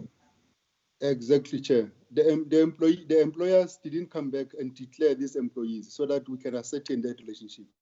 And in the main, Chair, it's because we could easily pay bogus people claiming to have a relationship with an employer. And that's why we want the employer to confirm that relationship so that we can pursue the employer after, because they've owned that relationship now. Yeah, but then you also paid 5 million rand to a bogus person. So, you know, that's called comfort, actually, Commissioner. Yeah, but Chair, you said we should park that. Judith was trying to walk you through how the process happened. The context of the response that you're giving is that there seems to be a level of flexibility and agility of confirmation and then holding all other things in abeyance. That's a serious and major loophole insofar as your own controls are concerned. It does not, I personally do not, yeah, but the AG will speak to that, because if that becomes the sole basis of payments, no. But it's fine. Let's go to the cases, the 16 cases. We'll come back to that 5 million. I want. Yeah, it's meant, Chair. No, yes, Chair. Thank you for allowing me. Chair, before he hands over to someone else, the issue of calculation of TERS, he clarified that they only lift a person to 3.5 if the calculation scale tips the person below 3.5. However, it doesn't tell us exactly how does this 65-35 works. All right, can you speak to the how does the person to calculation? Yes. Commissioner? Thank you, Chairperson. Chairperson? Honorable Mkalepi, just a second. Let's get a response and we will come to you. Let's just stay down on this. Right, Commissioner? Okay, Chairperson, the way the calculation is done on a sliding scale. This sliding scale, it moves from 38% to 70%. To 68%, pardon me, is from 38% to 60%. The maximum that you can get is 6.7. Now, the way the formula works, the more money you earn, the closer you move towards the 38%. And the lesser you get, the more closer you get to the 60%. And it's based on the number of credits you've accumulated, your average salary in that period. And all these variables are plugged into the calculator, your average salary, your number of credits, and also the time that you've been employed. How long have you been employed? Then the calculation give us a calculated amount of the benefit due to the individual. And as I said, if the calculated benefit falls below 3.5, we lift the individual to 3.5. Thanks, Chair. All right, Honorable Mkalepi, and then Honorable Liz, you can follow up with the question that you just put on the slide. Fine. Chair? Yeah, okay, this is Veronica, yes? No, Commissioner Susrop. If you are saying, can you give the formula to us? Is it your net divided by years of work times 38% or what? How do you get to the determination of this 38%? Is 38% of what multiplied by what that gives you the answer? Okay. Let me give the CRO to answer the 16th question, and I'll pull out the formula and walk you through the formula. No, it's fine. You can. CRO Agame will come to CRO with suspecting our commission. Okay. Just one thing, colleagues. Yes.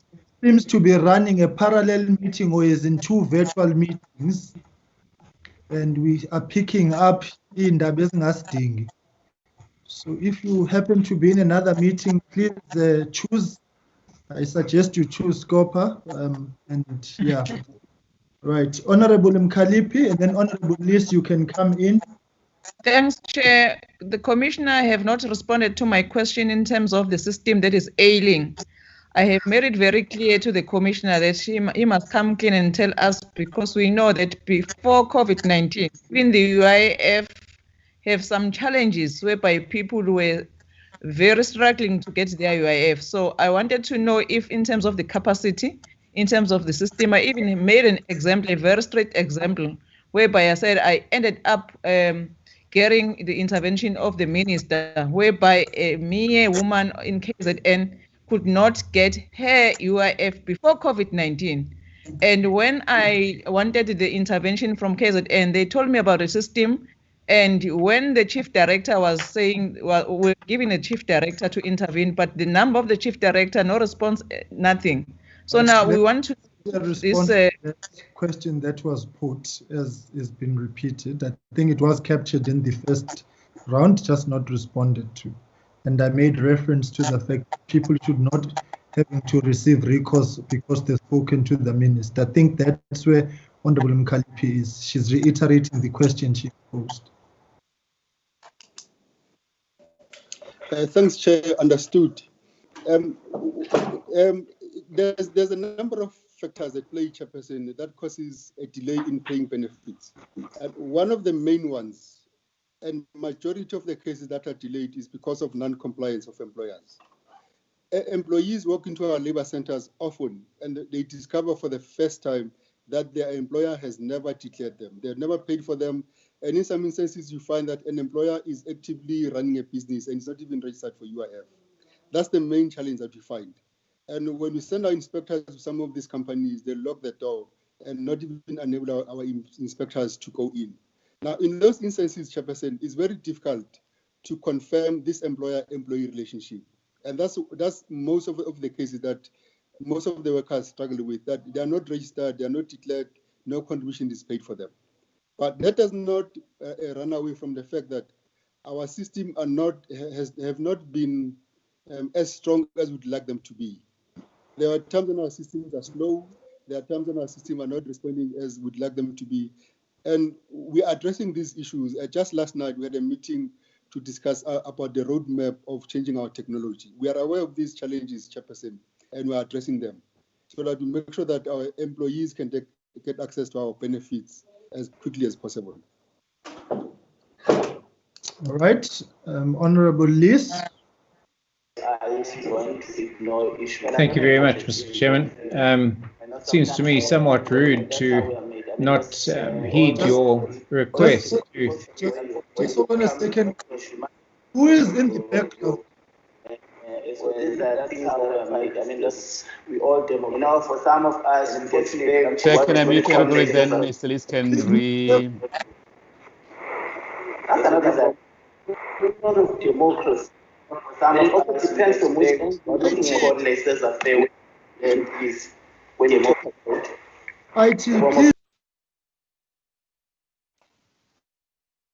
Chair, I've muted everybody. Mr. Liz can unmute himself again, please. You may proceed. Just unmute Mazamban.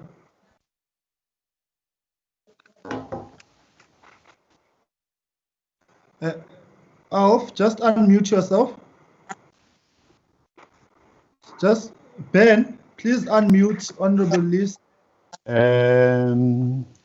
Unfortunately, I can't. I can only mute him. He has to unmute himself. Mazambane, please just unmute yourself. Okay, he seems to be struggling with unmuting himself. Just hold on a sec, Alf, you've not been unmuted. You see, this is what happens when people just willingly do things which disturb us.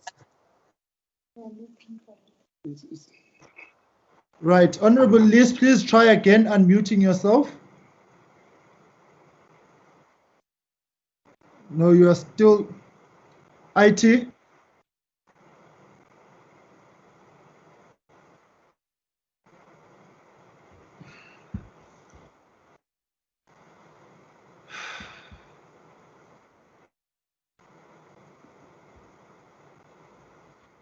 Right. Can I be? May I be handed control, please, of this meeting? Because, right, can you mute Honorable Liz, please?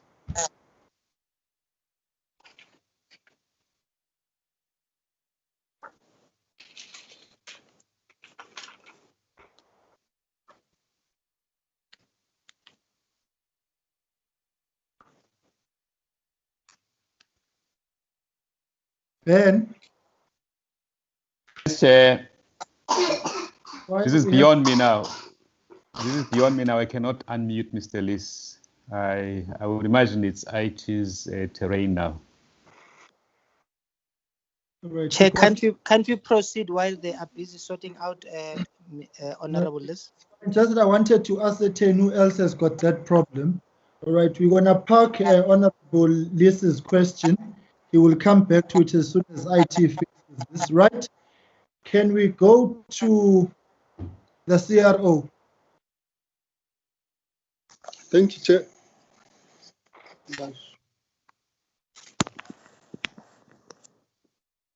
Good afternoon, Chair. Chair, I'm ready with the cases. All right, you may proceed. Chair, I'm going to give the UIF reference number for each of the cases that I'm going to list with the details attached to them and the outcomes of each case. So I'll go to case number 1. The UIF reference number is 256-0734/9. The CRO, you will submit that comprehensive list. So you can just call it case 1 up to 16, and then you will submit that with the numbers. It's fine. It will make it easy, right? You can, case number 1. Case number 1, the employer complained that someone had lodged a COVID TERS benefit without their consent. We investigated the matter, and what we found was that a profile was created on the COVID TERS platform, but no claim was submitted. Subsequently, that profile was deleted from our system, and the employer was then able to then claim for the benefit. You can proceed. You will run through. Case number 2. Employer alleged that a former employee had fraudulently lodged a COVID-19 TERS claim on our COVID-19 platform. With this particular case, the employer proceeded to open a criminal case. Do I need to provide the case number, Chair? No, you can leave that in the schedule that you'll submit. Just speak to the details of each case. We want the matters and not the technical tones. We want the issue, the fundamental issue at hand. Yes, Chair. Chair, on this matter, we found that an employee or former employee had, in actual fact, had created a profile as well, and subsequently that profile was deleted from our platform, and the employer was able to then proceed with a COVID-19 claim. Matter number 3, an employer also alleged that another person had lodged a fraudulent claim on our COVID TERS system using the UIF reference number. we identified an employee of the company who had claimed on our U-filing platform. And because an employee had claimed on the UI platform, that blocked the employer from claiming the other benefit for the rest of the employees.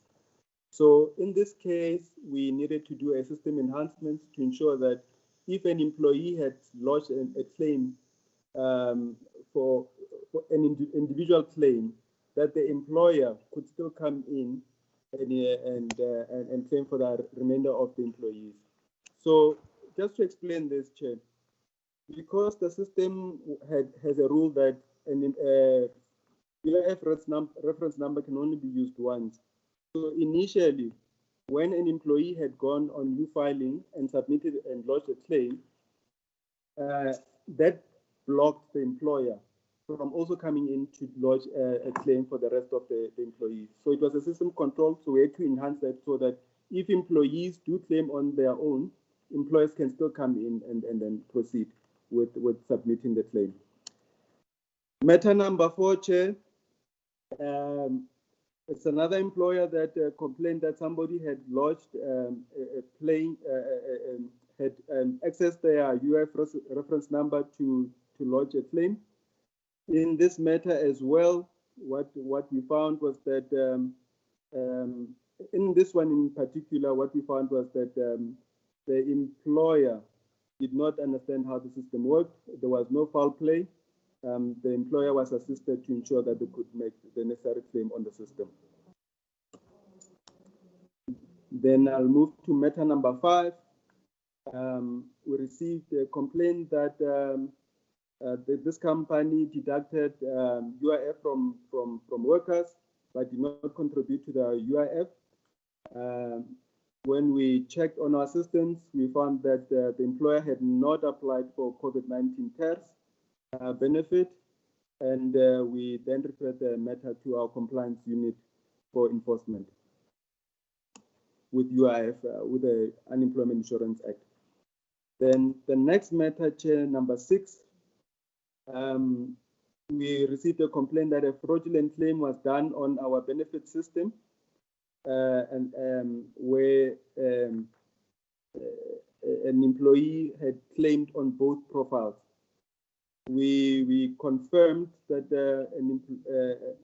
a claim was put through under this company, and then we recommended that an overpayment be raised on our benefit system, because the employee somehow was able to claim on the normal UIF benefits and also on the TERS benefit. So we recommended to our operations department to raise an overpayment on the normal ordinary benefits. Then the next item, Chair, it was a complaint that an employer and employee colluded to defraud the fund. One was a domestic worker and one was the employer.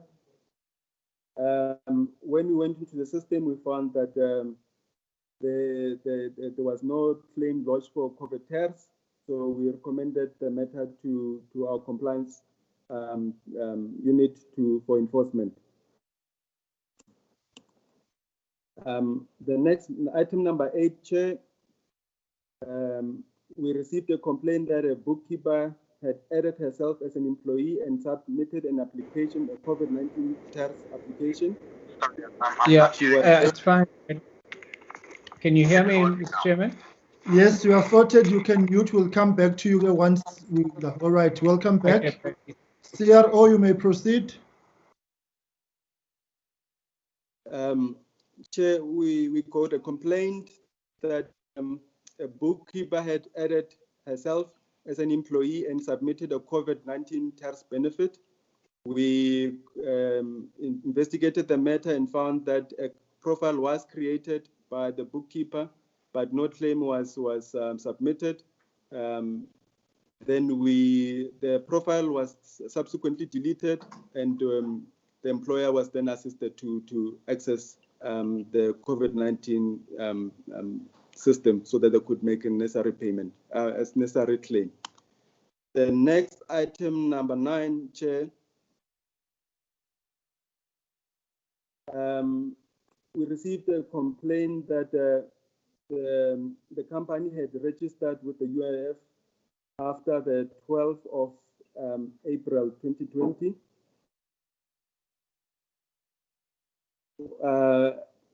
We received a complaint that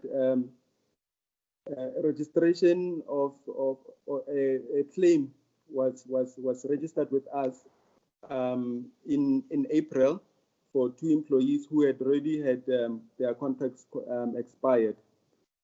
We investigated the matter and we found that the COVID-19 it was not a COVID-19 related matter.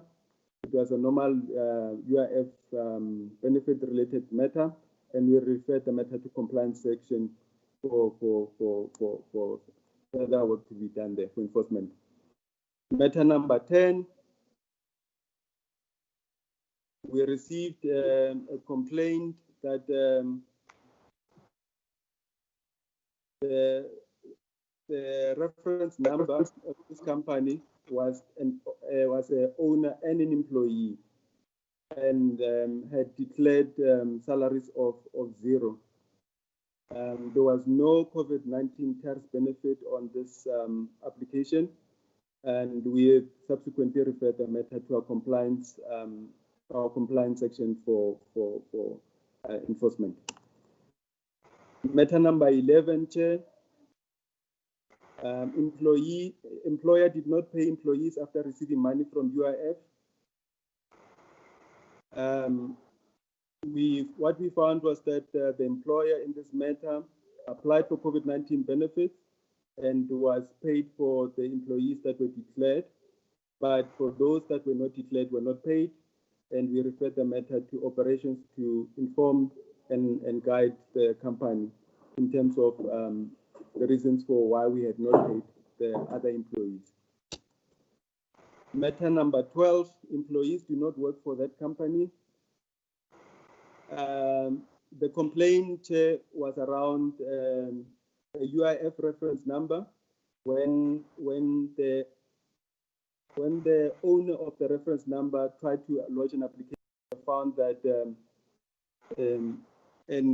another company had already claimed using that reference number. But when we then gave them access to the profile, they realized that the people that were in the profile were not those of the company. So with this particular matter, we realized that there was an issue where the reference numbers of the company were switched by their bookkeeper, and incorrect declarations and payments were made to incorrect reference numbers. So the matter is also submitted to Operations Department to assist the companies to correct the incorrect declarations and payments, and also try to assist the 2 companies going forward. The next matter, Chair, matter number 13.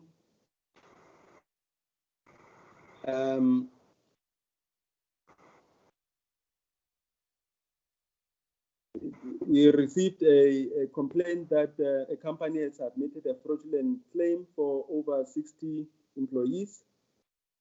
Our investigation found that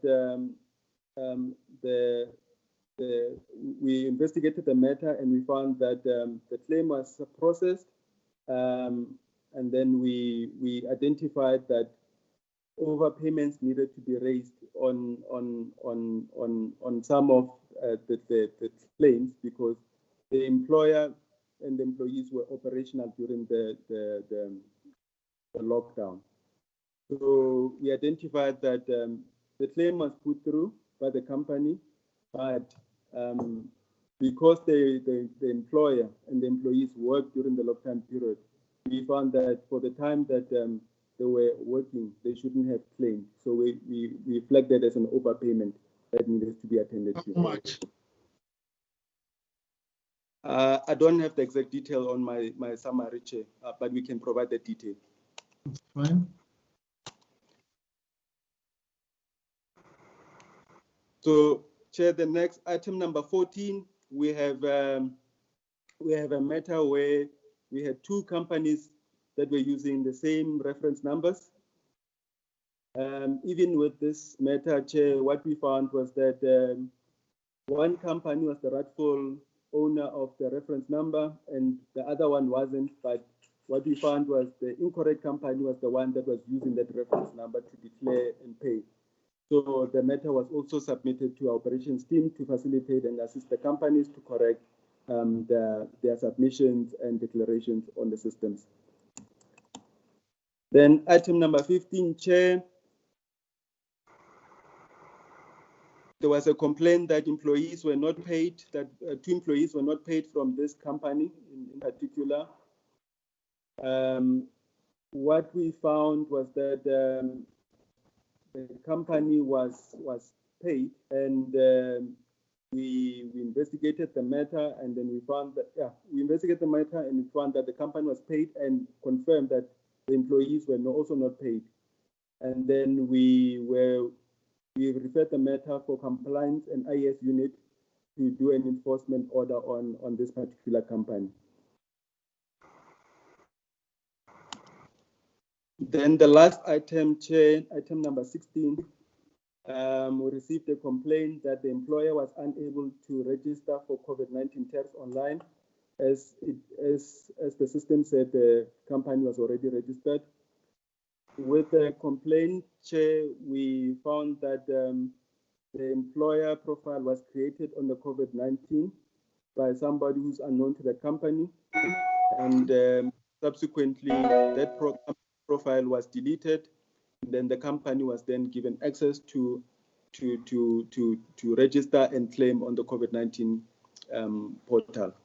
So, Chair, those are the finalized cases that I needed to highlight with the details that you asked for. All right. All right, thank you very much. Honorable Hadebe posed that question. Can I come back to you? Yes, Honorable Chair. Thank you so much. You see what's concerning with these cases, Chair. The CRO says there are most cases where the files and profiles are deleted, but we're not told what sanction and sentence has been done about those who have fraudulently created these files and profiles. It seems as if it's acceptable that after you have discovered that someone has created a fraudulent file and profile, you just delete. Because we need to get to the bottom of who are these culprits who attempted to defraud the system. Because if you do not deal with them, chances of them continuously trying to defraud you are high. So I need to get an understanding what happened to those who've been consistently trying to defraud you. Why are you not pursuing them? And if you are pursuing, because these cases have been completed, perhaps you ought to tell us in detail. And I'm concerned about this company that you said they fraudulently claimed for 16 employees, and you regarded that as an overpayment because the employees worked during lockdown. Were these companies not aware that they are not supposed to claim for employees who are working during lockdown? And if they were aware, what action have you taken against the company? Because we regard that as a fraudulent claim, unless within your system it was not clear. But I beg to differ, because all those employees ought to have been made aware that they cannot claim for people who have continuously worked during lockdown.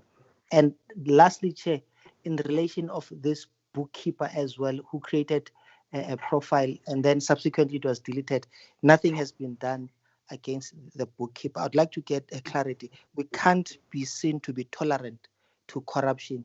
We must follow these culprits and deal with them harshly. Thank you. All right, maybe let's get responses to that. How many people have been arrested here? If you can give a summary of how many of these matters are with the SPS and so on.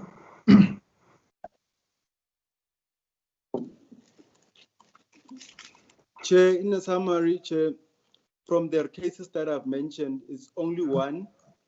It's only one that is with the SAPS. Number two. And Pardon, Chair? Yes, number saying 2. Number 2, yes. Correct, Chair. Then, Chair, what I would like to say, Chair, is because in some of the instances, what we found when we went through the cases, we found that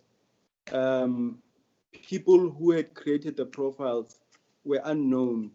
In some cases, there were people that worked for companies, will then give that information to the companies to do whatever internal process. But we take the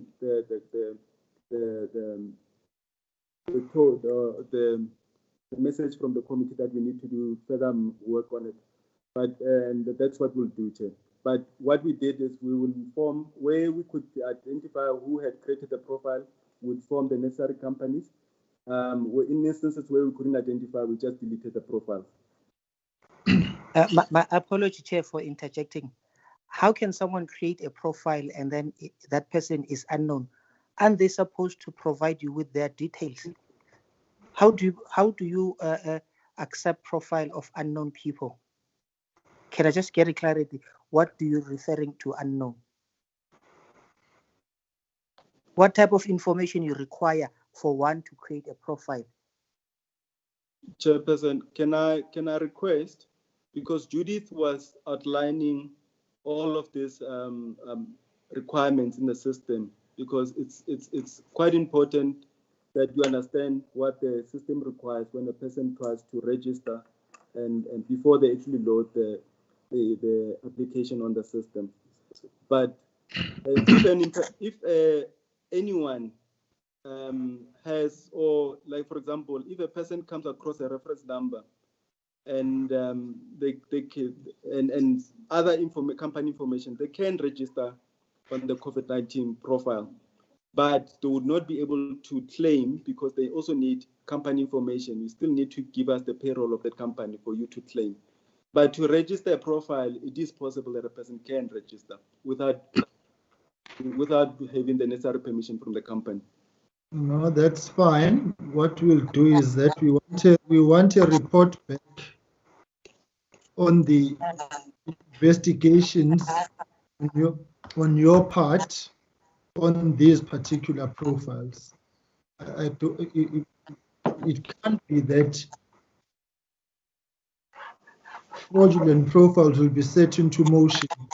The only recourse is that they be deleted, because the assumption is that there's an intent to loot, and therefore that resolve is not going to be kept just deleting. The people will try again.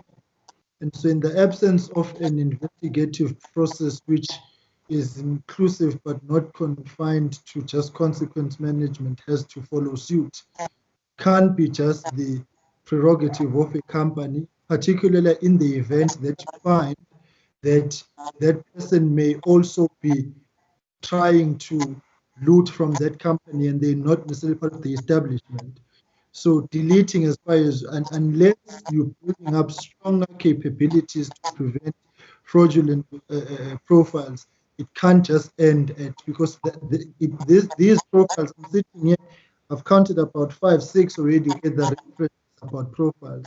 It speaks to a shortcoming in the system or something that is identified as a gateway to looting. So I think there has to be a particular focus, as the Commissioner has said, to strengthen the IT capabilities of your operations. Because yes, we are all for the 4th Industrial Revolution, but also at the same time, it cannot be a runaway train in the absence of checks and balances, which are human.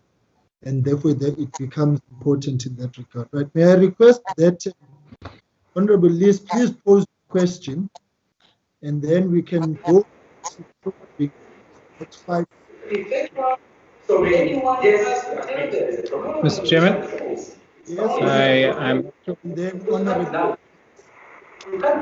you're breaking up, but I assume you're saying I should go ahead. Mr. Chairman, I must express my deep disquiet that noise in the background continues.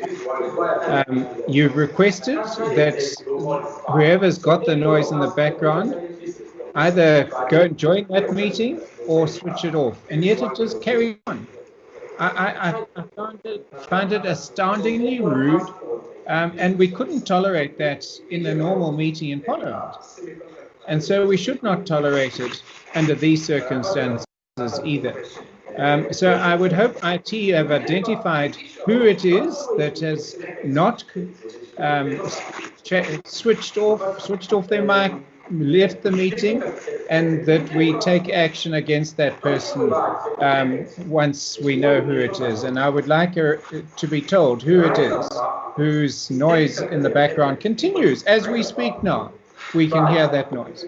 Mr. Chairman, the question that the Commissioner didn't reply to for me was how it was possible for an employer to log on to their profile and land up on another employer's profile. It's not an isolated case. We've had a number of reports on that one. Thank you, Mr. Chairman. Honorable Swartz.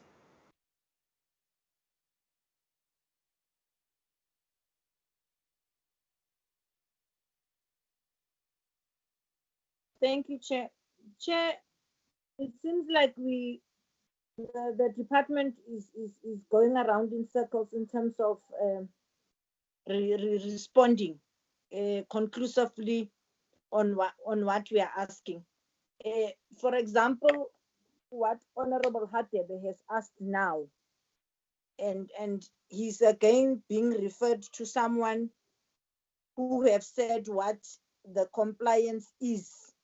Yes, we understand that you have compliance, you have this, but now we are sitting with this situation where you yourselves are telling us that you've got cases where in other instances you even have officials who are able to create accounts.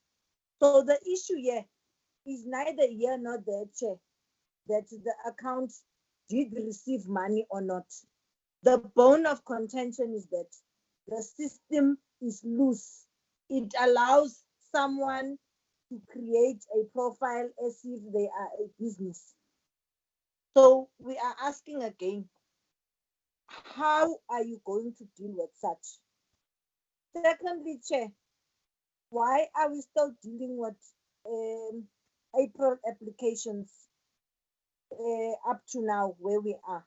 How long is it going to take you to round up those April applications at the stage where we are? And on the other hand, you are chasing money. On the other hand, you've got backlogs of applications, which is still infringing on the rights of employees to get what they need to get, if it is those employees that are supposed to be rightfully paid, where their employers are contributing. Because, Chair, I just find ourselves where we are being given answers in different forms of English. So we need to have a way forward. Yes, they're giving us timelines of 6 months on following the money. We're in April. You are still telling us that there are April applications. How long is the application supposed to take? Because we don't want to get a sense that it's like UIF started now with the COVID process. Because UIF has always been there. The only difference now we are dealing with is this whole COVID commotion. And then all of a sudden we have loose controls. But in your presentation, you give us a full slide, almost 2 pages of all the controls that you have. So, and the verification process also, where you have foreign nationals go to Home Affairs, you go to SARS for verification. That too, Chair, seems like a long process when you have foreign nationals who qualify to get benefits. The department needs to also give us time frames there, that when you first go to Home Affairs, to SARS for verification, how long does it take? Where does it leave those people? You are saying domestic workers were not excluded. and you are giving us all the forms of long processes where employers were paying contributions for the domestic workers. Can you give us a sense in terms of percentage? How many domestic workers up to now have received their UIF from the employers that have been complying with UIF? Since you are saying that domestic workers were not excluded in the process. Thank you, Chair. All right, that's fine. Let us get responses. Honorable Liz, I have noted you. I will come to you. That's fine. Let's just get responses from you, Commissioner. Thank you, Chair. Let me start with the domestic workers. The number of employers that have applied for domestic workers is 17,257, is on slide 13, Chair. We've paid 35,374,000 domestic workers to date. We've already paid 128 million rands for domestic workers alone. So that's the payments for domestic workers, Chairperson. The validation with SARS and Home Affairs is real time.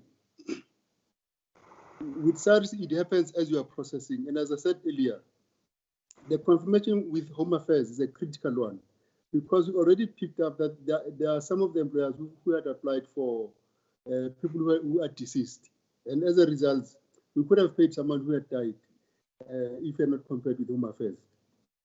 Before we run the payment, we do a payment run. We do it overnight. As we're going to pay tomorrow at 1, overnight tonight we'll do, and we'll run overnight a comparison against SARS, against Home Affairs. Tomorrow morning the payment is ready to be run, to pay to the necessary people. So overnight we're able to do the comparison for SARS and Home Affairs. And with respect to the reason why we're still with April currently, Chair, COVID-19 caught all of us. It caught all of us by surprise in many ways, Chairperson. As we are going along the route, we've changed our directives a number of times. The last change that we did was on the 25th of May. And the one before the 25th of May was done just at the end of April, I think on the 30th of April, which I've attached in the presentation. Now, these are the reasons that necessitate for us to continue to be dealing with April now, because there are some of the changes that we made that affect people that are due to apply. Otherwise, if we close without crossing all the T's and making sure that the people that whose application were delayed because at that point in time a directive had not been issued to cover them. I think as the Deputy Minister said and the DG, it's in the spirit of the pandemic that we are reviewing the directives to ensure that we cover as many people as possible. And that's why we are still dealing with April. But I must say that we're in engagement with our social partners in network. And in the next week or so, we'll be closing April once we've found an agreement between the partners and having considered all the facts on the table, Chair. And now the issue of the profile, Chair, we are not oversimplifying this process, Chair. If you were to go and register on any website right now and you're able to steal your brother's details or your sister's details, you could go into any laptop and you'll be able to go to that laptop and register yourself. And it will be difficult for us to trace you, or you could have gone to an internet cafe to register and do all the criminal elements. And that's why it's not easy to detect who was doing what at that point in time. And that's why one of the controls that we've introduced is to be able to track the IP address to know where this activity actually happened. But we are introducing even further control on the front page, such that we require certain details that are mandatory. So that we are hoping that individuals will not have them to mess us up with other people's profiles. So we're introducing further controls, but it remains a difficult terrain, Chairperson, because people can steal your profile. Sometimes when a company will appoint an individual to apply on behalf of the employee, They'll appoint the group HR executive to say, you apply on our behalf. They give the group executive all the details. And the group executive, for some reason, leave all the necessary details on the table and somebody to take them and use them when they get home in a friend's laptop or other reason. And that's what makes this terrain a bit difficult. And we are acknowledging, Chair, that we've picked up these gaps even ourselves and we are closing them as we pick them up. But we make it even more and more difficult for people to take advantage of the profile of another company. Chair, I have a formula here with me. A member asked, how do we do the calculation? I think as part of the submission that we'll send together with the detailed risk report, we'll attach this formula so that members can go through it. But in short, Chair, the way we calculate the benefit is equals to the daily income multiplied by the income replacement rate. And the income replacement rate has been determined by our actuaries at the time when they were putting together the Act. It is 29.2 plus, in brackets, 73.92 divided by 232.92 over the year. So we'll send this formula, Chairperson, for members at least to familiarize themselves. We've also given an example of how we arrive at a particular number. So we'll send this formula today, Chair, after this meeting, together with the case that the CRO presented. And then lastly, or second before last, there's a question on how many overpayments we've picked up to date. What I can confirm at this stage, Chair, is that we have 166 million rand that has been paid back to UIF. Now, there's two main reasons of these overpayments. One, the employer applied for people who were working.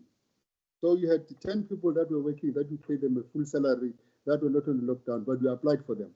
And at that time, we were not able to determine if these people are at work or not because it's a lockdown. And the second one, they didn't apply for a correct period, whereby, for example, on a lockdown from the 27th of March until mid-May or until mid-April. But when they apply for COVID, they apply from the 27th of March until end of April. And when we pay them for that period. When they get the money, they realize that hey, we actually added 2 more weeks that we're not supposed to apply for. And therefore, they come back to us and pay this money back to us because they've selected a wrong period or they've added employees that were actually working during that period. All right, no, that's fine. All right, colleagues, I want us to know we are not doing well for time. I will crave the indulgence of IT. Colleagues had questions about the 5 million rands and some of the answers. Oh no, before we go there, AG. Good afternoon, Chair. Good afternoon, KK. My name is Khabuko Mapi. I am the business executive in the Auditor General of South Africa, responsible for the labor portfolio, among others. You may proceed. Thank you so much, Chair. There was a question around our scope, but firstly, let me welcome the support of the committee, Chair. We are very grateful. We're going to have your support on this journey. We have started recently with the UIF, and in terms of the scope, we are targeting 3 elements. We're targeting the control environment that they articulated to ourselves and they articulated to the committee. So we will be looking at all the manual processes that they put in place. We'll look at all the IT platform they put in place, including the application and the general controls. So that's the first element. The second element that we are targeting is the payments, the actual payments that they have made. To that effect, we just gotten the data of all the payments that they made previously up until end of April or mid-May. We are working on it. We got it on Tuesday, so we'll run it through a couple of platforms just to make sure that, one, it is validated and it's credible. But the third element that we're also targeting is the compliance. So we will be targeting all the tender processes that would have been followed or the quotations that they would have followed during this process. So the new system that they had outlined to the committee. We'll go through how they actually got to procure that. We'll also go through the process of the service providers that they're in the process of bringing into the system. And in a nutshell, Chair, I think we're targeting, looking at the mitigation controls that they put in place, and we're also looking at the sustainability even going into the future post the pandemic. But so far as payments are concerned, I think the main thing that we wanted to look at is, one, did the payments land at the right employer? Secondly, we needed to check the correctness of the details that were provided. And I think to the members' question with regard to how are we going to check that the employees actually got the payments? Our understanding is that UIF has got access to the accounts of the employers that they would have given the money. And to that effect, we would be working through the UIF to access the selected employers that on our analysis, we flagged them as the high risk. So in terms of these employers, we'll obviously not be able to do the 100%, we'll follow the sample approach. But for the payments that they made, we'll first analyze the full population prior to taking the second step in terms of selecting the high risk areas and the high risk employers, of course. In terms of the progress, I did indicate that we got the data as it stands. We are still waiting on the UIF to give us the access to their IT environment so that we are able to run our tools just to validate some of the IT controls that they are articulated to us. And we've been promised that on Monday that should be the case. The reporting process that we are targeting, Chair, we are targeting to give the UIF and the department at least the preliminary report mid-July, and we're targeting to provide the Parliament with at least the first report end of August. And I will be continuing. We're also intending to give the second report sometime in November, depending on how long UIF will continue to make the payments in particular. So I must emphasize that from our side, we would obviously be looking at the areas that are suspicious. So we would be utilizing some of the data that we got from SARS, like they indicated as well. We also look at some of the information that will come from SASSA, just to make sure that there isn't double dipping, people claiming on the other side and also going through the UIF processes as well. We'll also be utilizing the data that we got from SIPs in particular and many other sources within government just to make sure that there isn't duplication of payments, at least to some of the individuals. Chair, in summary, we are only starting out with UIF. I think we had a couple of challenges at the beginning, but we managed to thrash it out with management and with the DG support. And as it stands, we should be able to start running through some of the processes in the weeks to come. That's where we are, Chair. Thank you so much. No, thank you very much. We'll await that report in August.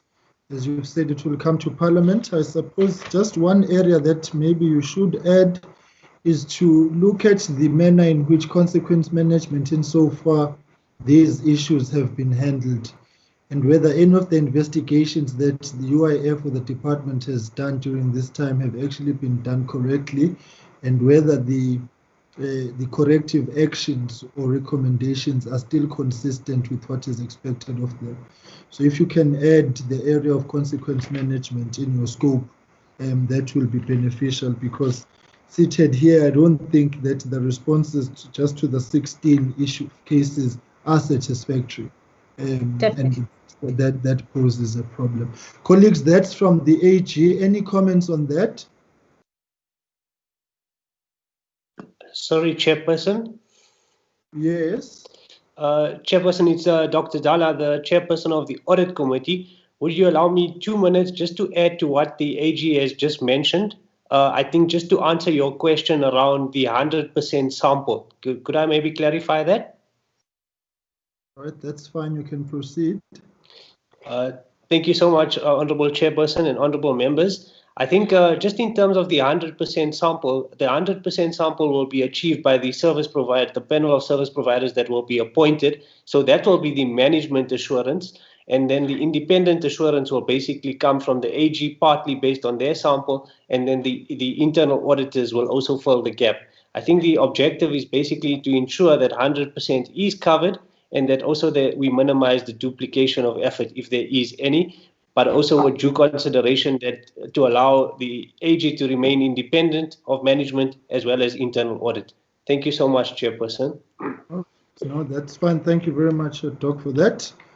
All right, colleagues, I think we are satisfied with the AG. AG, thank you very much. Thank you, Chair.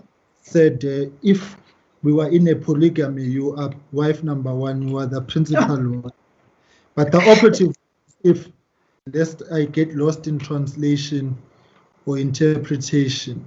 Right, colleagues, let us zoom into the 5 million rand issue, and then we will call it a day. Right, colleagues, I don't have a speakers list. All right, Babu Somyo, you are first off the bat. And then Alf. Well, Chair, I was not necessarily going to speak on the 5 million rand.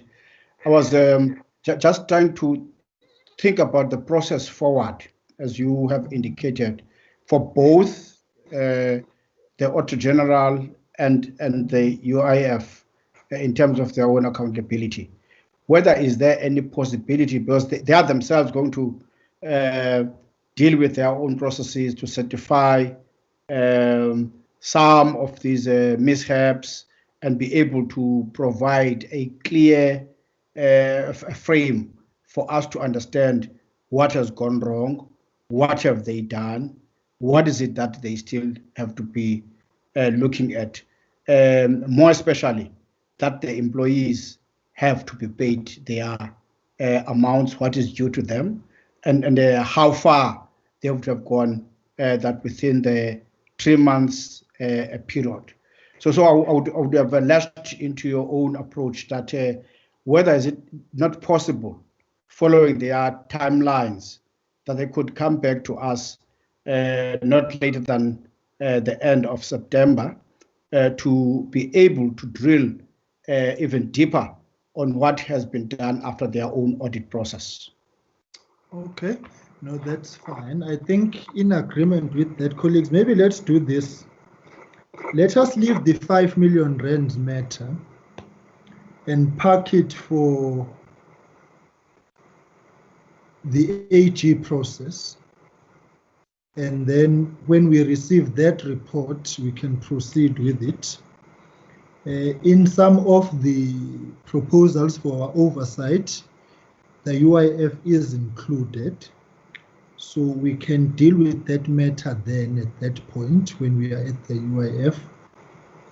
I'm sure we will find time if colleagues are agreeable to that, because then that covers the proposal of Honorable Somyo, so that we don't run the risk of not doing justice to this, because we are scheduled to complete the meeting at 5, and that's the challenge with the virtual platforms. And I suppose that in any case, these matters will receive the full attention of the portfolio committee.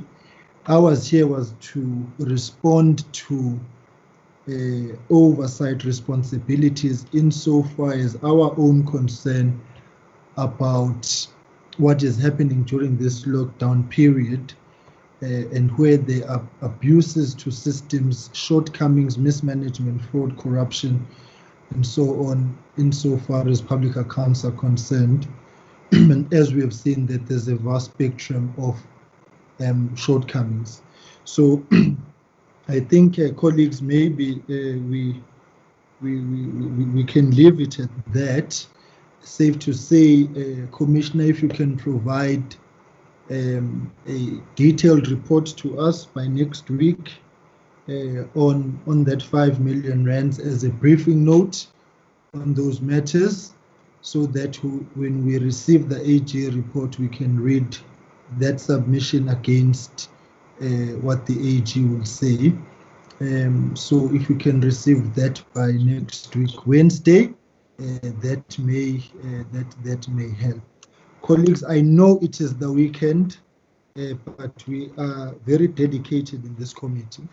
I request that if you have any other outstanding matters, that you forward them to myself and the team, and we will process all of that tomorrow, and we will send it through to the DG, the board, and the commissioner during the course of this weekend. We'll do it tomorrow, so that come Monday in their entry, they will have received it, and we'll put the necessary timelines for reporting in preparation for our oversight, which will run parallel the AG process, which we were in full support of.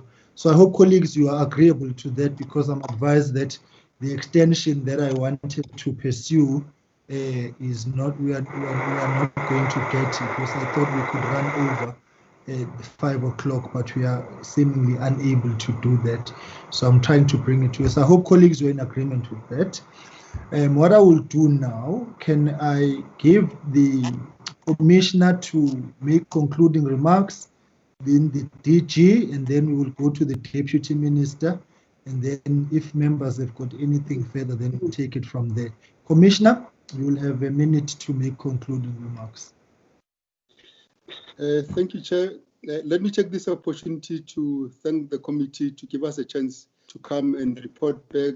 And I can assure the committee that we are doing our best to make sure that South Africans get the relief that is due to them during these difficult times in the country. And we'll also meet the deadlines, Chairperson, that you've asked us to. I think the main one is the cases, is the calculator, and also the detailed feedback on the 5.7 million rands. Thank you, Chairperson. All right, DG.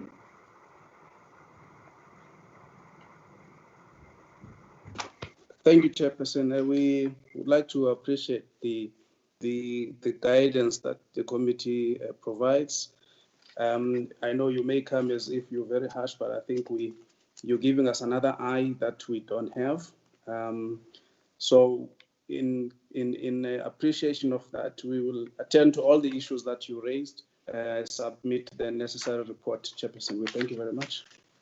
Okay, thank you, DG. But we are not harsh. You know, we're quite nice people here. The deputy minister was scared. Now you're saying we're harsh. No, we're not. We are quite nice people, just ensuring everybody does right. But that's why I'm saying, Chair, you come across. Okay, that's fine. Right, Deputy Minister, over to you. Thank you, Honorable Chairperson and Honorable Committee members. I want to take this opportunity to thank you, Chair, and the committee. I think you are doing your best, Chairperson. Indeed, whether you are harsh or not, you are doing your job, and we want to take this opportunity also to thank you for the work that you are doing for ensuring financial accountability to all of us, Chairperson. Over and above that, I think we have noted all the shortcomings that are based on the probing questions by honorable members. I think we have to go back and clean the report itself and make sure that we give more details actually into every case and all the issues as raised by honorable members.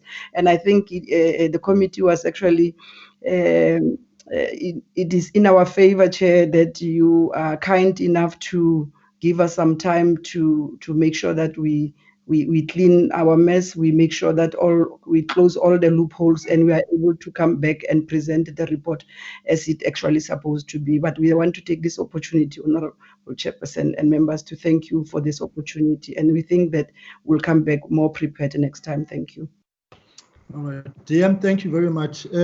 The only issue for us here at DM and your team as you leave is that the UIF has been a permanent feature of our lives.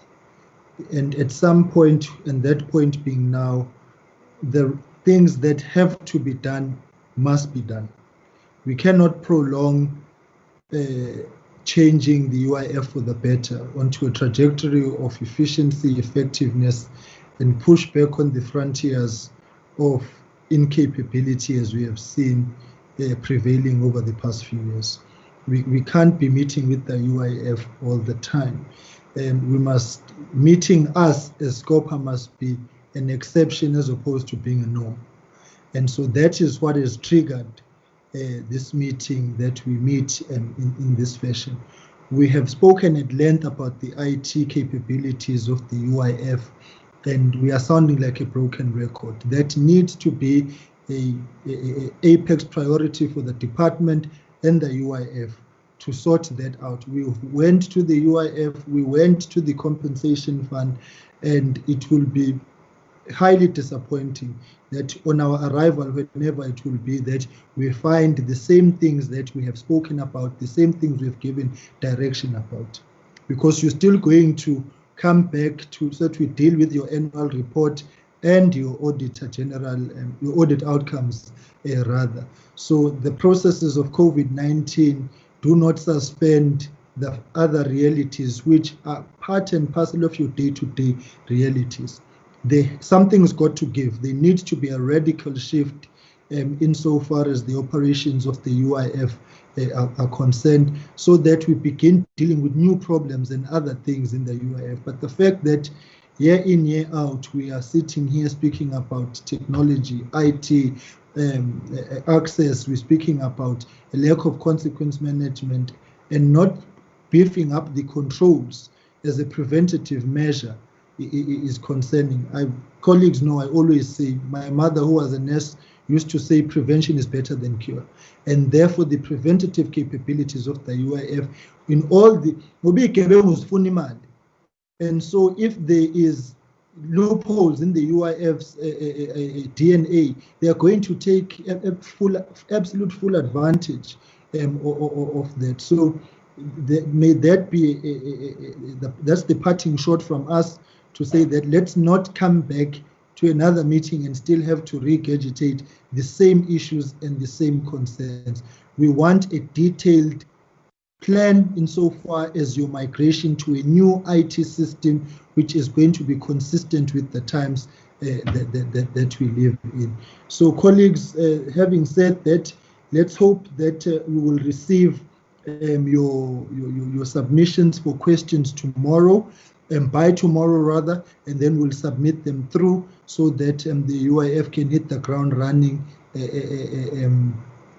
next week in providing the responses that are required of us. In the end, the majority of our people who are living currently in dire conditions of desperation because of the lockdown and the impact this has had on the economy and their sustainable livelihoods depend on a UIF that is functional.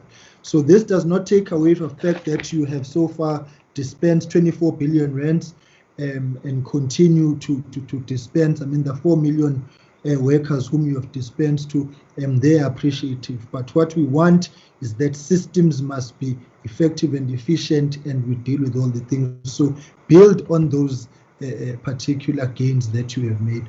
On that note, colleagues, thank you very much to everyone, to particularly the UIF, the department and the ministry, AG, and to our support staff who is always brilliant and always effective and efficient and on the ball.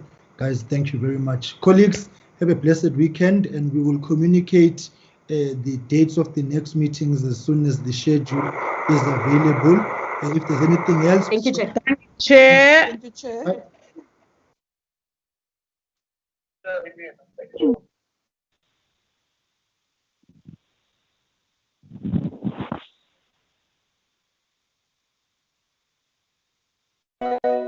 Chairman. Chair, ufuna ukuphuma egroupini. Yeah, man. Siyale necingweni. When I go to the fence.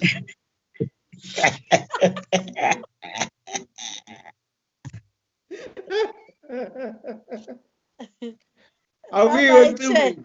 Bye-bye. Enjoy your weekend. Enjoy your weekend. I'm going to international relations now till 10 o'clock, 6 to 10. Enjoy. All right, Chair.